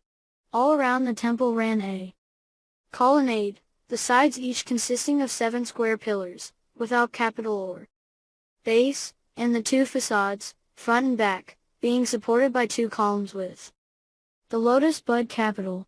Both pillars and columns rose direct from the parapet, except on the east front, where a flight of 10 or 12 steps, enclosed between 2 walls of the same height as the platform, led up to the cella. The 2 columns at the head of the steps were wider apart than those of the opposite face, and through the space thus open was seen a richly decorated door. A second door opened at the other end, beneath the portico. Later, in Roman times, this feature was utilized in altering the building. The intercolumnar space at the end was filled up, and thus was obtained a second hall, rough and bare, but useful for the purposes of the temple service. These elephantine sanctuaries bring to mind the peripteral temples of the Greeks, and this resemblance to one of the most familiar forms of classical architecture explains perhaps the boundless admiration with which they were regarded by the French savants. Those of Meshik, of El Kab, and of Sharonah are somewhat more elaborate. The building at El Kab is in 3 divisions, figure 76. First, a hall of 4 columns. A. Next, a chamber, B, supported by 4 Hathor-headed pillars, and in the end wall, opposite the door, a niche, C, approached by 4 steps. Of these small oratories the most complete model now remaining belongs to the Ptolemaic period, namely, the Temple of Hathor at Deir el-Medineh, figure 77. Its length is just double its breadth. The walls are built with a batter inclining inwards, 17, and are externally bare, save at the door, which is framed in a projecting border covered with finely sculptured scenes. The interior is in 3 parts, a portico, B, supported by 2 lotus flower columns, a pronaos, C, reached by a flight of 4 steps, and separated from the portico by a wall which connects the 2 lotus flower columns with 2 Hathor-headed pilasters and antis. Lastly, the sanctuary, D, flanked by 2 small chambers, E, which are lighted by square openings cut in the ceiling. The ascent to the terrace is by way of a staircase, very ingeniously placed in the south corner of the portico, and furnished with a beautiful open window, F. This is merely a temple in miniature, but the parts, though small, are so well proportioned that it would be impossible to conceive anything more delicate or graceful. We cannot say as much for the temple which the pharaohs of the 20th dynasty erected to the south of Karnak, in honor of the god Khonsu, figure 78. But if the style is not irreproachable, the plan is nevertheless so clear, that one is tempted to accept it as the type of an Egyptian temple, in preference to others more elegant or majestic. On analysis, it resolves itself into 2 parts separated by a thick wall, A. In the center of the lesser division is the Holy of Holies, B, open at both ends and isolated from the rest of the building by a surrounding passage, C, 10 feet in width. To the right and left of this sanctuary are small dark chambers, D, and behind it is a hall of 4 columns, E, from which open 7 other chambers, F. Such was the house of the god, having no communication with the adjoining parts, except by 2 doors, G, in the southern wall, A. These open into a wide and shallow hypostyle hall, H, divided into nave and aisles. The nave is supported by 4 lotus flower columns, 23 feet in height. The aisles each contain 2 lotus bud columns 18 feet high. The roof of the nave is, therefore, 5 feet higher than that of the sides.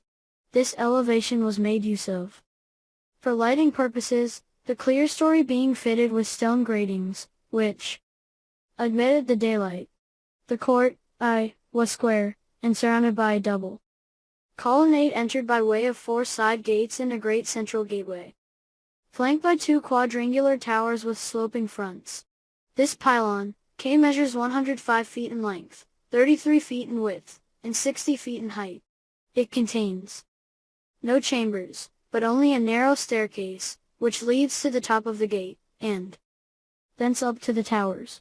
4 long grooves in the facade, reaching to a third of its height, correspond to 4 quadrangular openings cut through the whole thickness of the masonry. Here were fixed 4 great wooden masts, formed of joined beams and held in place by a wooden framework fixed in the 4 openings above mentioned. From these masts floated long streamers of various colors, figure 79. Such was the Temple of Khonsu, and such, in their main features, were the majority of the greater temples of Theban and Ptolemaic times, as Luxor, the Ramesseum, Medinet Habu, Edfu, and Dendera. Though for the most part half in ruins, they affect one with a strange and disquieting sense of oppression, as mystery was a favorite attribute of the Egyptian gods. Even so the plan of their temples is in such wise devised as to lead gradually from the full sunshine of the outer world to the obscurity of their retreats. At the entrance we find large open spaces, where air and light stream freely in. The hypostyle hall is pervaded by a sober twilight, the sanctuary is more than half lost in a vague darkness, and at the end of the building, in the farthest of the chambers, night all but reigns completely. The effect of distance which was produced by this gradual diminution of light, was still further heightened by various structural artifices. The parts, for instance, are not on the same level. The ground rises from the entrance, figure 80, and there are always a few steps to mount in passing from one part to another. In the Temple of Khonsu the difference of level is not more than 5¼ feet, but it is combined with a lowering of the roof, which in most cases is very strongly marked. From the pylon to the wall at the farther end, the height decreases continuously. The peristyle is loftier than the hypostyle hall, and the hypostyle hall is loftier than the sanctuary. The last hall of columns in the farthest chamber are lower, and lower still. The architects of Ptolemaic times changed certain details of arrangement. They erected chapels and oratories on the terrace roofs, and reserved space for the construction of secret passages and crypts in the thickness off the walls, wherein to hide the treasure of the god, figure 81. They, however, introduced only 2 important modifications of the original plan. The sanctuary was formerly entered by 2 opposite doors, they left but one. Also the colonnade, which was originally continued round the upper end of the court, or, where there was no court, along the facade of the temple, became now the pronaos, so forming an additional chamber. The columns of the outer row were retained, but built into a wall reaching to about half their height. This connecting wall is surmounted by a cornice, which thus forms a screen, and so prevented the outer throng from seeing what took place within, figure 82. The pronaos is supported by 2, 3, or even 4 rows of columns, according to the size of the edifice. For the rest, it is useful to compare the plan of the Temple of Edfu, figure 83, with that of the Temple of Khonsu, observing how little they differ the one from the other. Thus designed, the building sufficed for all the needs of worship. If enlargement was needed, the sanctuary and surrounding chambers were generally left untouched, and only the ceremonial parts of the building, as the hypostyle halls, the courts, or pylons, were attacked. The procedure of the Egyptians under these circumstances is best illustrated by the history of the great temple of Karnak, founded by Usertesen I, probably on the site of a still earlier temple. It was but a small building, constructed of limestone and sandstone, with granite doorways. The inside was decorated with 16-sided pillars. The second and third Amenemhats added some work to it, and the princes of the 13th and 14th dynasties adorned it with statues and tables of offerings. It was still unaltered when, in the 18th century BC, Thothmai, enriched with booty of war, resolved to enlarge it. In advance of what already stood there, he erected 2 chambers, preceded by a court and flanked by 2 isolated chapels. In advance of these again, he erected 3 successive pylons, one behind the other. The whole presented the appearance of a vast rectangle placed crosswise at the end of another rectangle.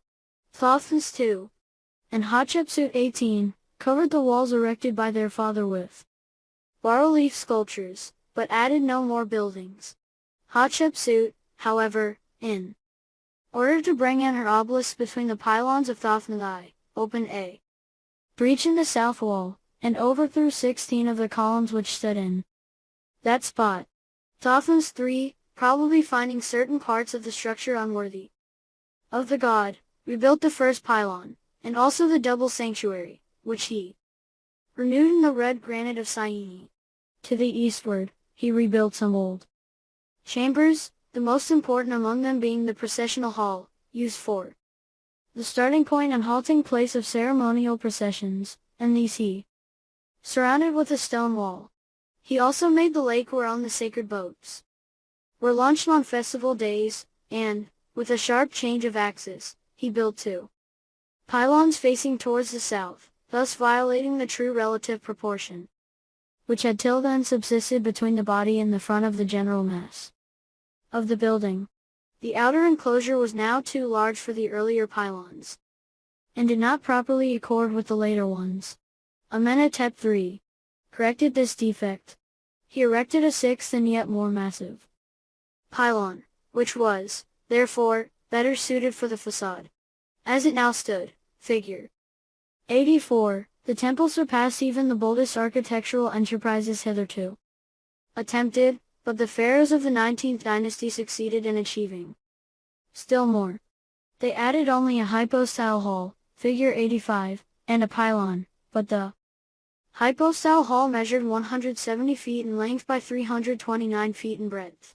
Down the center they carried a main avenue of 12 columns, with lotus flower capitals, being the loftiest ever erected in the interior of a building, while in the aisles, ranged in 7 rows on either side, they planted 122 columns with lotus bud capitals. The roof of the great nave rose to a height of 75 feet above the level of the ground, and the pylons stood some 50 feet higher still. During a whole century, 3 kings labored to perfect this hypostyle hall. Ramesses I conceived the idea, Seti I finished the bulk of the work, and Ramesses II wrought nearly the whole of the decoration. The pharaohs of the next following dynasties vied with each other for such blank spaces as might be found, wherein to engrave their names upon the columns, and so to share the glory of the 3 founders, but farther they did not venture. Left thus, however, the monument was still incomplete. It still needed one last pylon and a colonnaded court. Nearly 3 centuries elapsed before the task was again taken in hand. At last the Bubasti kings decided to begin the colonnades, but their work was as feeble as their resources were limited. Taharka, the Ethiopian, imagined for a moment that he was capable of rivaling the great Theban pharaohs, and planned a hypostyle hall even larger than the first, but he made a false start. The columns of the great nave, which were all that he had time to erect, were placed too wide apart to admit of being roofed over, so they never supported anything, but remained as memorials of his failure. Finally, the Ptolemies, faithful to the traditions of the native monarchy, threw themselves into the work, but their labors were interrupted by revolt at Thebes, and the earthquake of the year 27 BC destroyed part of the temple, so that the pylon remained forever unfinished. The history of Karnak is identical with that of all the great Egyptian temples. When closely studied, the reason why they are for the most part so irregular becomes evident. The general plan is practically the same, and the progress of the building was carried forward in the same way, but the architects could not always foresee the future importance of their work, and the site was not always favorable to the development of the building. At Luxor, figure 86, the progress went on methodically enough under Amenhotep III and Seti I, but when Ramesses II desired to add to the work of his predecessors, a bend in the river compelled him to turn eastwards. His pylon is not parallel to that of Amenhotep III, and his colonnades make a distinct angle. with the general axis of the earlier work. At Philae, figure 87, the deviation is still greater. Not only is the larger pylon out of alignment with the smaller, but the two colonnades are not parallel with each other. Neither are they attached to the pylon with a due regard to symmetry. This arises neither from negligence nor willfulness, as is popularly supposed. The first plan was as regular as the most symmetrically minded designer could wish, but it became necessary to adapt it to the requirements of the site, and the architects were thenceforth chiefly concerned to make the best of the irregularities to which they were condemned by the configuration of the ground. Such difficulties were, in fact, a frequent source of inspiration, and Philae shows with what skill the Egyptians extracted every element of beauty and picturesqueness from enforced disorder. The idea of the rock-cut temple must have occurred to the Egyptians at an early period. They carved the houses of the dead in a mountainside. Why, therefore, should they not in like manner carve the houses of the gods? Yet the earliest known Speos sanctuaries date from only the beginning of the 18th dynasty. They are generally found in those parts of the valley where the cultivable land is narrowest, as near Beni Hassan, at Gabel Silsileh, and in Nubia. All varieties of the constructed temple are found in the rock-cut temple, though more or less modified by local conditions. The Speos Artemidos is approached by a pillared portico, but contains only a square chamber with a niche at the end for the statue of the goddess Paket. At Kalat Adda, figure 88, a flat narrow facade, A, faces the river, and is reached by a steep flight of steps. Next comes a hypostyle hall, B, flanked by two dark chambers, C, and lastly a sanctuary in 2 stories, one above the other, D. The chapel of Horemheb, figure 89, at Gabel Silsileh, is formed of a gallery parallel to the river, A, supported by 4 massive pillars left in the rock. From this gallery, the sanctuary chamber opens at right angles. At Abu Simbel, the 2 temples are excavated entirely in the cliff. The front of the great Speos, figure 90, imitates a sloping pylon crowned with a cornice, and guarded as usual by 4 seated colossi flanked by smaller statues. These colossi are 66 feet high. The doorway passed, there comes a first hall measuring 130 feet in length by 60 feet in width, which corresponds to the usual peristyle. 8 Osiride statues backed by as many square pillars, seen to bear the mountain on their heads. Beyond this come, 1. A hypostyle hall, 2. A transverse gallery, isolating the sanctuary, and 3. The sanctuary itself, between 2 smaller chambers. 8 crypts, sunk at a somewhat lower level than that of the main excavation, are unequally distributed to right and left of the peristyle. The whole excavation measures 180 feet from the doorway to the end of the sanctuary. The small Speos of Hathor, about 100 paces to the northward, is of smaller dimensions. The facade is adorned with 6 standing colossi, 4 representing Ramesses II, and to his wife, Nefertari.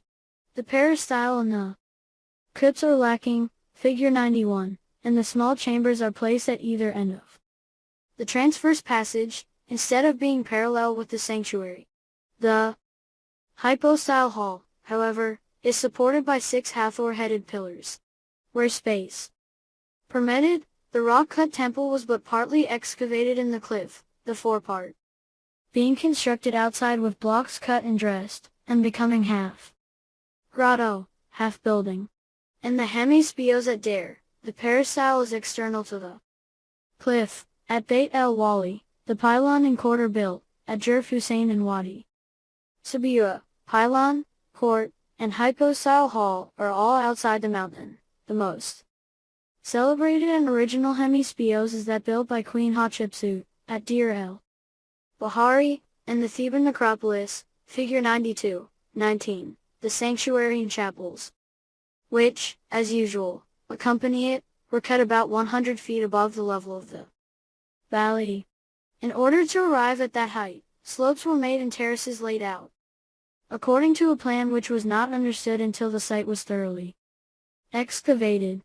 Between the hemispios and the isolated temple, the Egyptians created yet another variety, namely, the built temple backed by, but not carried into, the cliff. The temple of the Sphinx at Giza, and the temple of Seti I at Abydos, may be cited as two good examples. I have already described the former. The area of the latter, figure 93, was cleared in a narrow and shallow belt of sand, which here divides the plain from the desert.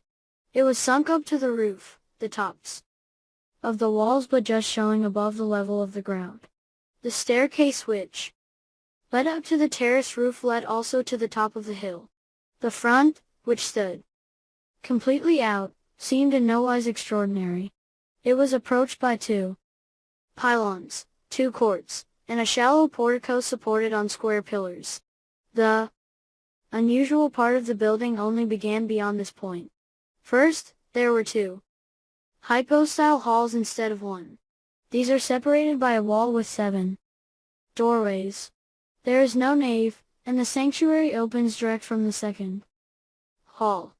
This, as usual, consists of an oblong chamber with a door at each end, but the rooms by which it is usually surrounded are here placed side by side in a line, 2 to the right and 4 to the left. Further, they are covered by corbelled vaults, and are lighted only from the doors. Behind the sanctuary are further novelties. Another hypostyle hall, K, abuts on the end wall, and its dependencies are unequally distributed to right and left. As if this were not enough, the architect also constructed, to the left of the main building, a court. 5 chambers of columns, various passages and dark chambers in short, an entire wing branching off at right angles to the axis of the temple proper, with no counterbalancing structures on the other side. These irregularities become intelligible when the site is examined. The cliff is shallow at this part, and the smaller hypostyle hall is backed by only a thin partition of rock. If the usual plan had been followed, it would have been necessary to cut the cliff entirely away, and the structure would have forfeited its special characteristic, that of a temple backed by a cliff as desired by the founder. The architect, therefore, distributed in width those portions of the edifice which he could not carry out in length, and he even threw out a wing. Some years later, when Ramesses II constructed a monument to his own memory, about 100 yards to the northward of the older building, he was careful not to follow in his father's footsteps. Built on the top of an elevation, his temple had sufficient space for development, and the conventional plan was followed in all its strictness. Most temples, even the smallest, should be surrounded by a square enclosure or temenos. 20. At Medinet Habu, this enclosure wall is of sandstone low, and embattled. The innovation is due to a whim of Ramesses III, who, in giving to his monument the outward appearance of a fortress, sought to commemorate his Syrian victories. Elsewhere, the doorways are of stone, and the walls are built in irregular courses of crude bricks. The great enclosure wall was not, as frequently stated, intended to isolate the temple and screen the priestly ceremonies from eyes profane. It marked the limits of the divine dwelling, and served, when needful, to resist the attacks of enemies whose cupidity might be excited by the accumulated riches of the sanctuary. As at Karnak, avenues of sphinxes and series of pylons led up to the various gates, and formed triumphal approaches. The rest of the ground was in part occupied by stables, cellarage, granaries, and private houses. Just as in Europe during the Middle Ages, the population crowded most densely round about the churches and abbeys, so in Egypt they swarmed around the temples, profiting by that security which the terror of his name and the solidity of his ramparts ensured to the local deity. A clear space was at first reserved round the pylons in the walls, but in course of time the houses encroached upon this ground, and were even built up against the boundary wall, destroyed and rebuilt century after century upon the selfsame spot. The debris of these surrounding dwellings so raised the level of the soil that the temples ended for the most part by being gradually buried in a hollow, formed by the artificial elevation of the surrounding city. Herodotus noticed this. At Bubastis, and on examination it is seen to have been the same in many other localities. At Ombos, at Edfu, at Dendera, the whole city nestled inside the precincts of the divine dwelling. At El Kab, where the temple Temenos formed a separate enclosure within the boundary of the city walls, it served as a sort of donjon, or keep, in which the garrison could seek a last refuge. At Memphis and at Thebes, there were as many keeps as there were great temples, and these sacred fortresses, each at first standing alone in the midst of houses, were, from the time of the 18th dynasty, connected each by avenues of sphinxes. These were commonly androsphinxes, combining the head of a man and the body of a lion, but we also find criosphinxes, which united a ram's head with a lion's body, figure 94. Elsewhere, in places where theological worship admitted of such substitution, a couchant ram, holding a statuette of the royal founder between his bent forelegs, takes the place of the conventional sphinx, figure 95. The avenue leading from Luxor to Karnak was composed of these diverse elements. It was 1 mile and a quarter in length, and there were many bends in it, but this fact affords no fresh proof of Egyptian symmetrophobia. The enclosures of the two temples were not oriented alike, and the avenues which started squarely from the fronts of each could never have met had they not deviated from their first course. Finally, it may be said that the inhabitants of Thebes saw about as much of their temples as we see at the present day. The sanctuary and its immediate surroundings were closed against them, but they had access to the facades, the courts, and even the hypostyle halls, and might admire the masterpieces of their architects as freely as we admire them now. 3. Decoration. Ancient tradition affirmed that the earliest Egyptian temples contained neither sculptured images, inscriptions, nor symbols, and in point of fact, the temple of the Sphinx is bare. But this is a unique example. The fragments of architraves and masonry bearing the name of Khafra, which were used for building material, and the northern pyramid of Lisht, show that this primitive simplicity had already been abandoned by the time of the 4th dynasty. During the Theban period, all smooth surfaces, all pylons, wall faces, and shafts of columns, were covered with figure groups and inscriptions. Under the Ptolemies and the Caesars, figures and hieroglyphs became so crowded that the stone on which they are sculptured seems to be lost under the masses of ornament with which it is charged. We recognize at a glance that these scenes are not placed at random. They follow in sequence, are interlinked, and form as it were a great mystic book in which the official relations between gods and men, as well as between men and gods, are clearly set forth for such as are skilled to read them. The temple was built in the likeness of the world, as the world was known to the Egyptians. The earth, as they believed, was a flat and shallow plain, longer than its width. The sky, according to some, extended overhead like an immense iron ceiling, and according to others, like a huge shallow vault. As it could not remain suspended in space without some support, they imagined it to be held in place by 4 immense props or pillars. The floor of the temple naturally represented the earth. The columns, and if needful the 4 corners of the chambers, stood for the pillars. The roof, vaulted at Abydos, flat elsewhere, corresponded exactly with the Egyptian idea of the sky. Each of these parts was, therefore, decorated in consonance with its meaning. Those next to the ground were clothed with vegetation. The bases of the columns were surrounded by leaves, and the lower parts of the walls were adorned with long stems of lotus or papyrus, figure 96, in the midst of which animals were occasionally depicted. Bouquets of water plants emerging from the water, figure 97, enliven the bottom of the wall space in certain chambers. Elsewhere, we find full-blown flowers interspersed with buds, figure 98, or tied together with cords, figure 99, or those emblematic plants which symbolize the union of Upper and Lower Egypt under the rule of a single pharaoh, figure 100. Or birds with human hands and arms, perched in an attitude of adoration on the sign which represents a solemn festival, or kneeling prisoners tied to the stake. And couples, each couple consisting of an Asiatic and a Negro, figure 101. Male and female Niles, figure 102, laden with flowers and fruits, either kneel, or advance in majestic procession, along the ground level. These are the nomes, lakes, and districts of Egypt, bringing offerings of their products to the god. In one instance, at Karnak, Thothmes III caused the fruits, flowers, and animals indigenous to the foreign lands which he had conquered, to be sculptured on the lower courses of his walls, figure 103.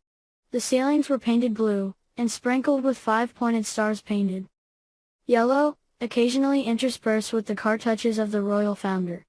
The monotony of this Egyptian heaven was also relieved by long bands of hieroglyphic inscriptions.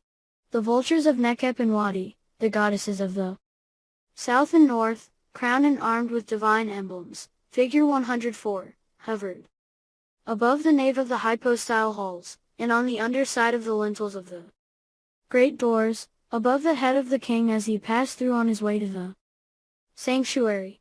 At the Ramesseum, at Edfu, at Philae, at Dendera, at Ombos, at Esne, the depths of the firmament seemed to open to the eyes of the faithful, revealing the dwellers therein. There the celestial ocean poured forth its floods navigated by the sun and moon with their attendant escort of planets, constellations, and decani, and there also the genii of the months and days marched in long procession.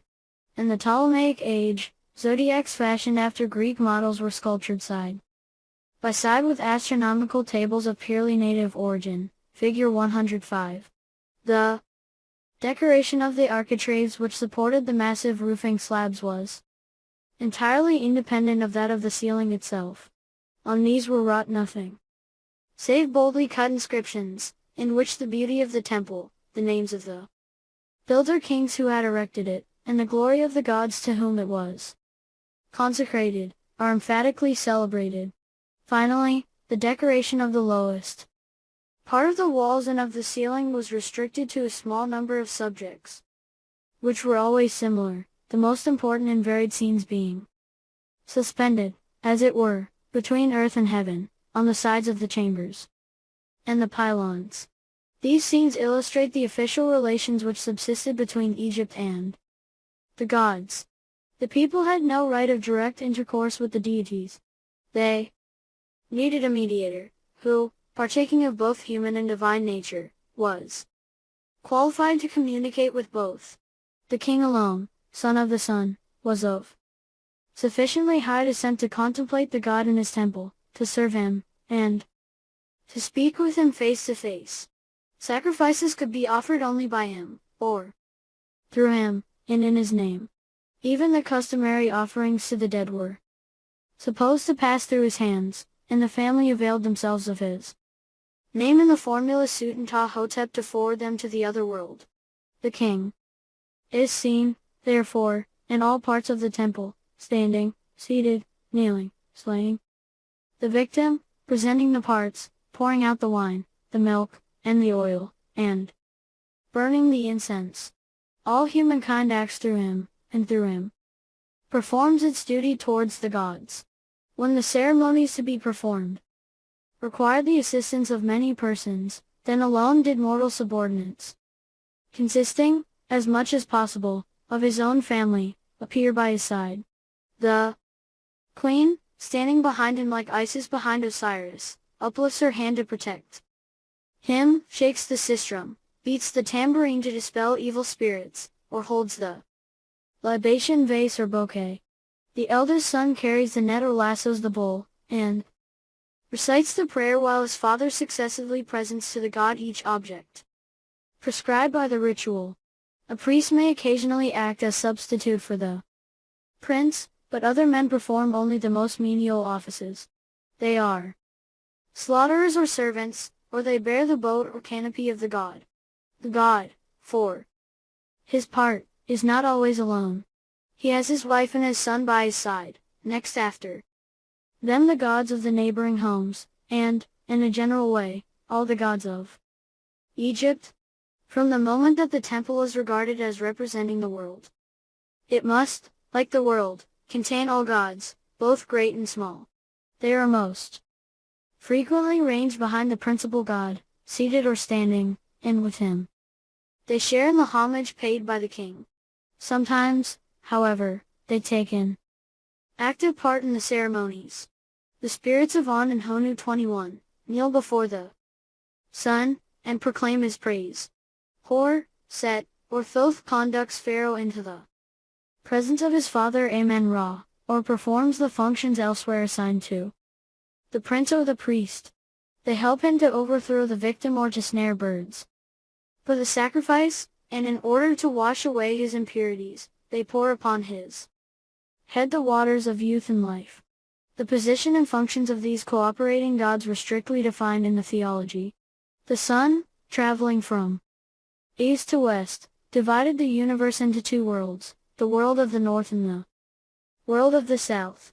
The temple, like the universe, was double, and an imaginary line passing through the axis of the sanctuary divided it into two temples, the temple of the south on the right hand, and the temple of the north on the left.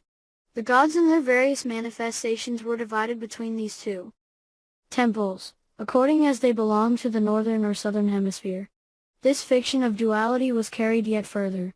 Each chamber was divided, in imitation of the temple, into two halves, the right half belonging to the south, and the left half to the north.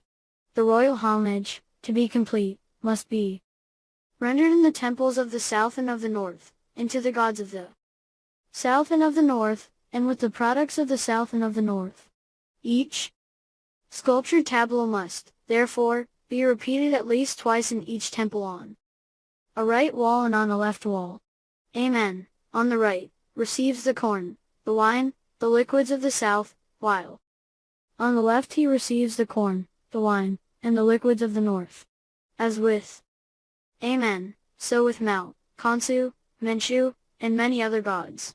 One of space frequently frustrated the due execution of this scheme, and we often meet with a tableau in which the products of north and south together are placed before an Amen who represents both Amen of the south and Amen of the north.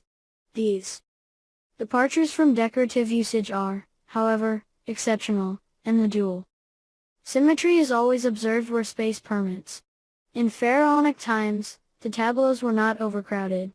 The wall surface intended to be covered was marked off below by a line carried just above the ground level decoration, and was bounded above by the usual cornice, or by a frieze. This frieze might be composed of uriat, or of bunches of lotus, or of royal cartouches, figure 106, supported on either side by divine symbols, or of emblems borrowed from the local cult, by heads of Hathor, for instance, in a temple dedicated to Hathor, or of a horizontal line of dedicatory inscription, engraved in large and deeply cut hieroglyphs.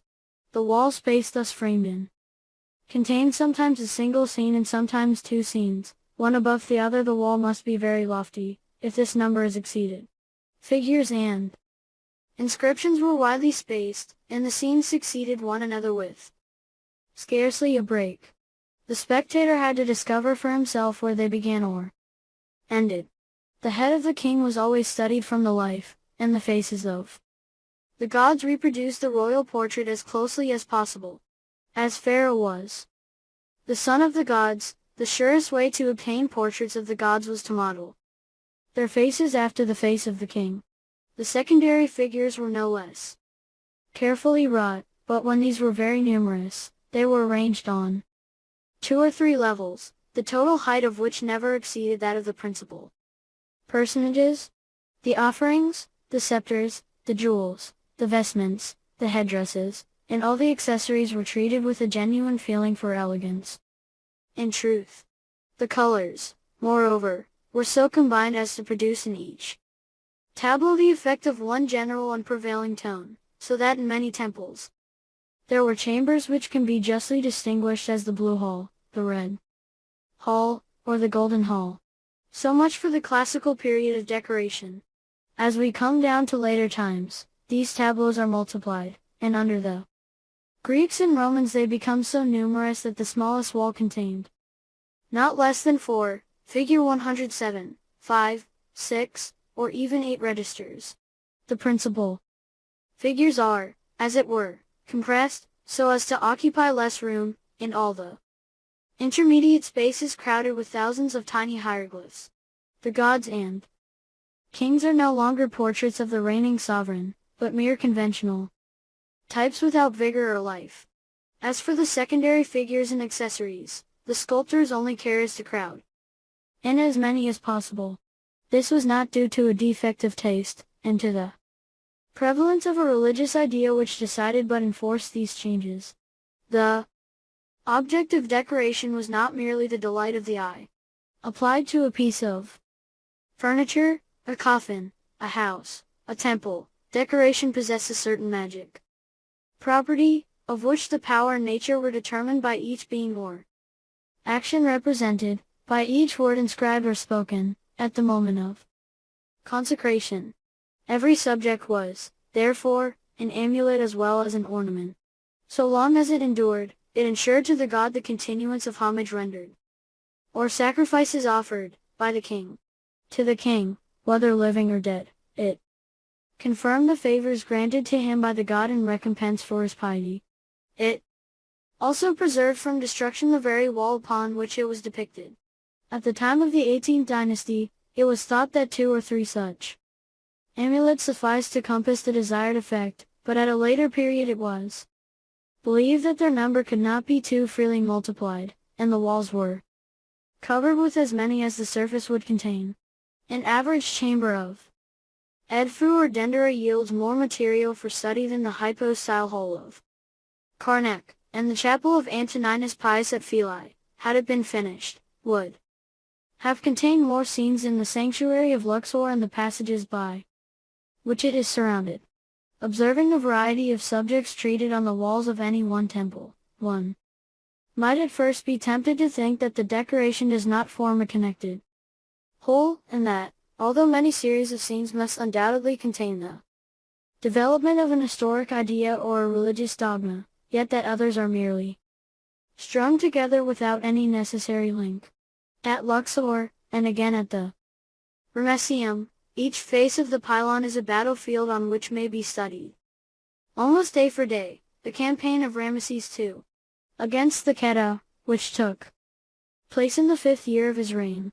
There we see the Egyptian camp attacked by night, the king's bodyguard surprised during the march, the defeat of the enemy, their flight, the garrison of Kadesh sallying forth to the relief of the vanquished, and the disasters which befell the prince of the Kheta and his generals.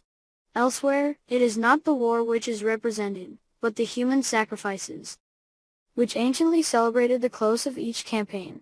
The king is seen in the act of seizing his prostrate prisoners by the hair of their heads, and uplifting his mace as if about to shatter their heads at a single blow. At Karnak, along the whole length of the outer wall, Seti I pursues the Bedouin of Sinai. At Medinet, Habu Ramesses III destroys the fleet of the peoples of the Great Sea, or receives the cut-off hands of the Libyans, which his soldiers bring to him as trophies. In the next scene, all is peace, and we behold Pharaoh pouring out a libation of perfumed water to his father Amen. It would seem as if no link could be established between these subjects, and yet the one is the necessary consequence of the others. If the god had not granted victory to the king in his turn would not have performed these ceremonies in the temple. The sculptor has recorded the events in their order, first the victory, then the sacrifice. The favor of the god precedes the thank offering of the king.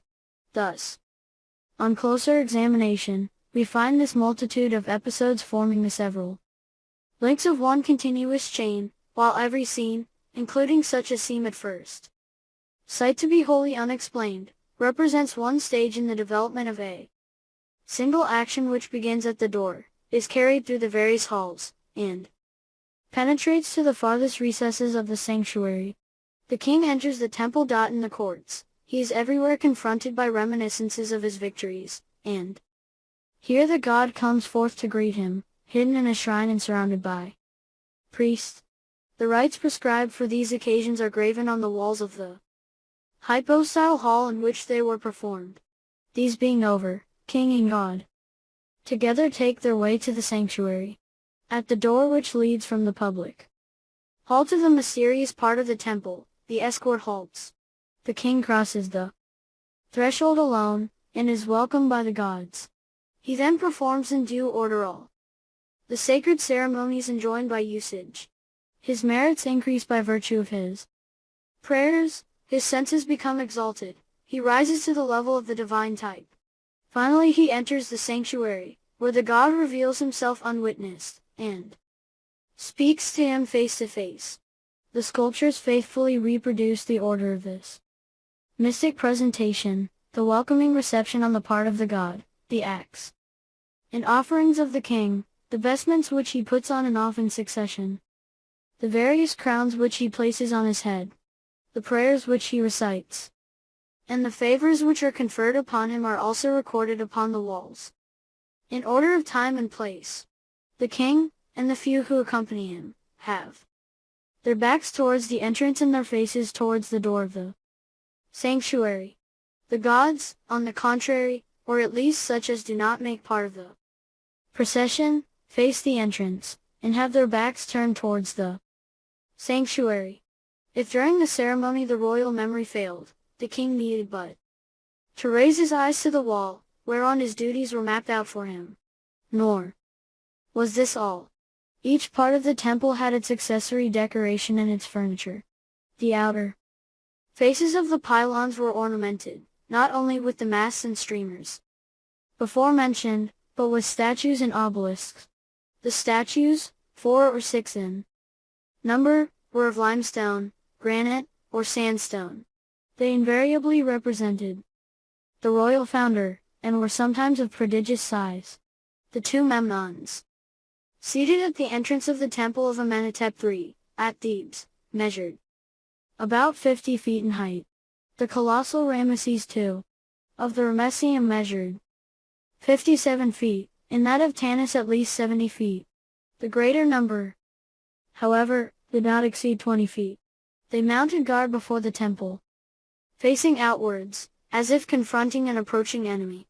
The obelisks of Karnak are mostly hidden amid the central courts, and those of Queen Hatshepsut were embedded for 17 feet of their height in masses of masonry which concealed their bases. These are accidental circumstances, and easy of explanation. Each of the pylons before which they are stationed had in its turn been the entrance to the temple, and was thrown into the rear by the works of succeeding pharaohs. The true place of all obelisks was in front of the colossi, on each side of the main entrance.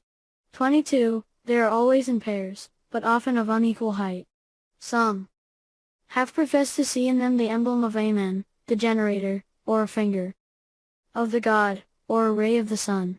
In sober truth, they are a more shapely form of the standing stone, or menhir, which is raised by semi-civilized peoples in commemoration of their gods or their dead. Small obelisks, about 3 feet in height, are found in tombs as early as the 4th dynasty. They are placed to right and left of the stela, that is to say, on either side of the door which leads to the dwelling of the dead. Erected before the pylon gates of temples, they are made of granite, and their dimensions are considerable. The obelisk of Heliopolis, figure 108, measures 68 feet in the shaft, and the obelisk of Luxor stand 77 and 75.5 feet high, respectively. The loftiest known is the obelisk of Queen Hatshepsut at Karnak, which rises to a height of 109 feet. To convey such masses, and to place them in equilibrium, was a sufficiently difficult task, and one is at a loss to understand how the Egyptians succeeded in erecting them with no other appliances than ropes and sacks of sand.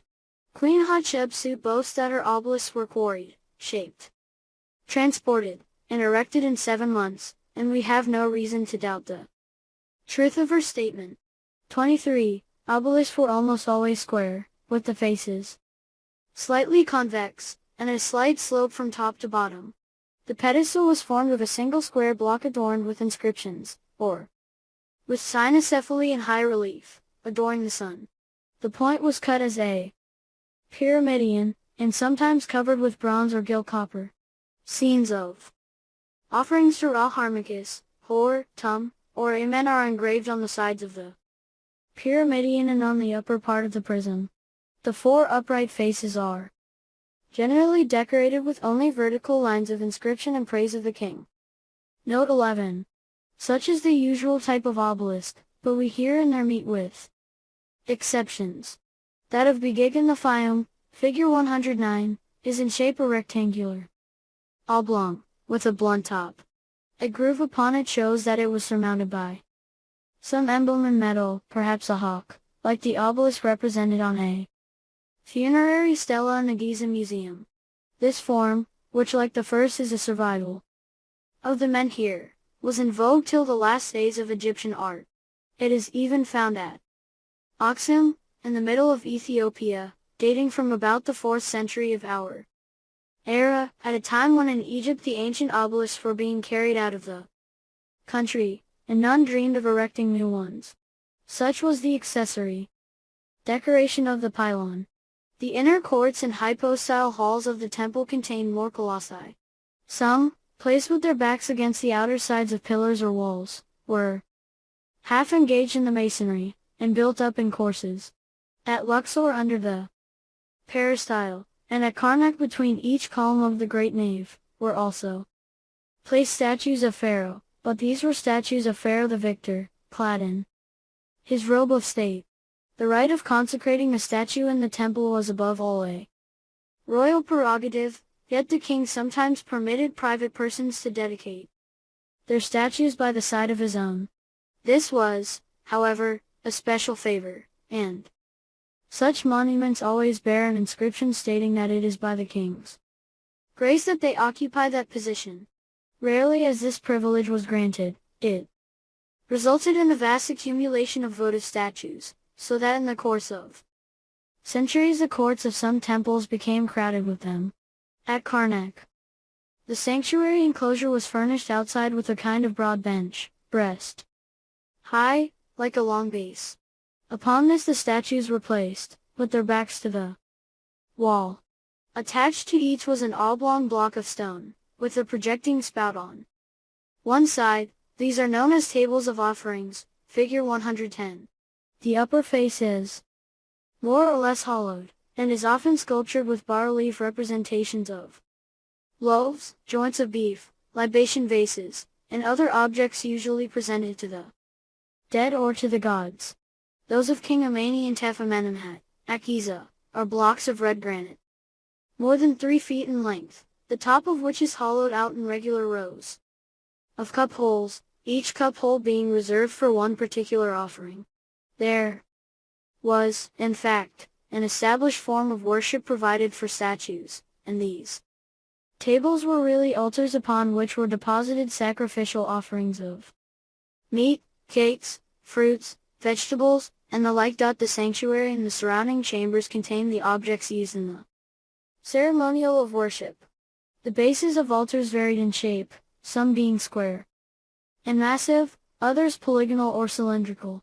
Some of these last are in form not unlike a small cannon, which is the name given to them by the Arabs. The most ancient are those of the 5th dynasty. The most beautiful is one dedicated by Seti I, now in the Giza Museum. The only perfect specimen of an altar known to me was discovered at Menchie in 1884. Figure 111. It is of white limestone, hard and polished like marble. It stands upon a pedestal in the form of a long cone, having no other ornament than a torus, about half an inch below the top. Upon this pedestal, in a hollow especially prepared for its reception, stands a large hemispherical basin. The shrines are little chapels of wood or stone, figure 112, in which the spirit of the deity was supposed at all times to dwell, and which, on ceremonial occasions, contained his image. The sacred barks were built after the model of the bari, or boat, in which the sun performed his daily course. The shrine was placed amidship of the boat, and covered with a veil, or curtain, to conceal its contents from all spectators. The crew were also represented, each god being at his post of duty, the pilot at the helm, the lookout at the prow, the king upon his knees before the door of the shrine. We have not as yet discovered any of the statues employed in the ceremonial, but we know what they were like, what part they played, and of what materials they were made. They were animated, and in addition to their bodies of stone, metal, or wood, they had each a soul magically derived from the soul of the divinity which they represented. They spoke, moved, acted not metaphorically, but actually. The later Ramessides ventured upon no enterprises without consulting them. They stated their difficulties, and the god replied to each question by a movement of the head. According to the Stela of Bicton, 24, a statue of Khonsa places its hands 4 times on the nape of the neck of another statue, so transmitting the power of expelling demons. It was after a conversation with the statue of Amen in the dusk of the sanctuary, that Queen Hatshepsut dispatched her squadron to the shores of the land of incense. 25 Theoretically, the divine soul of the image was understood to be the only miracle worker. Practically, its speech and motion were the results of a pious fraud.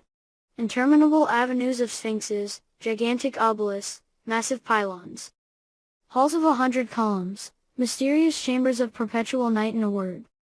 The whole Egyptian temple and its dependencies were built by way of a hiding place for a performing puppet, of which the wires were worked by a priest.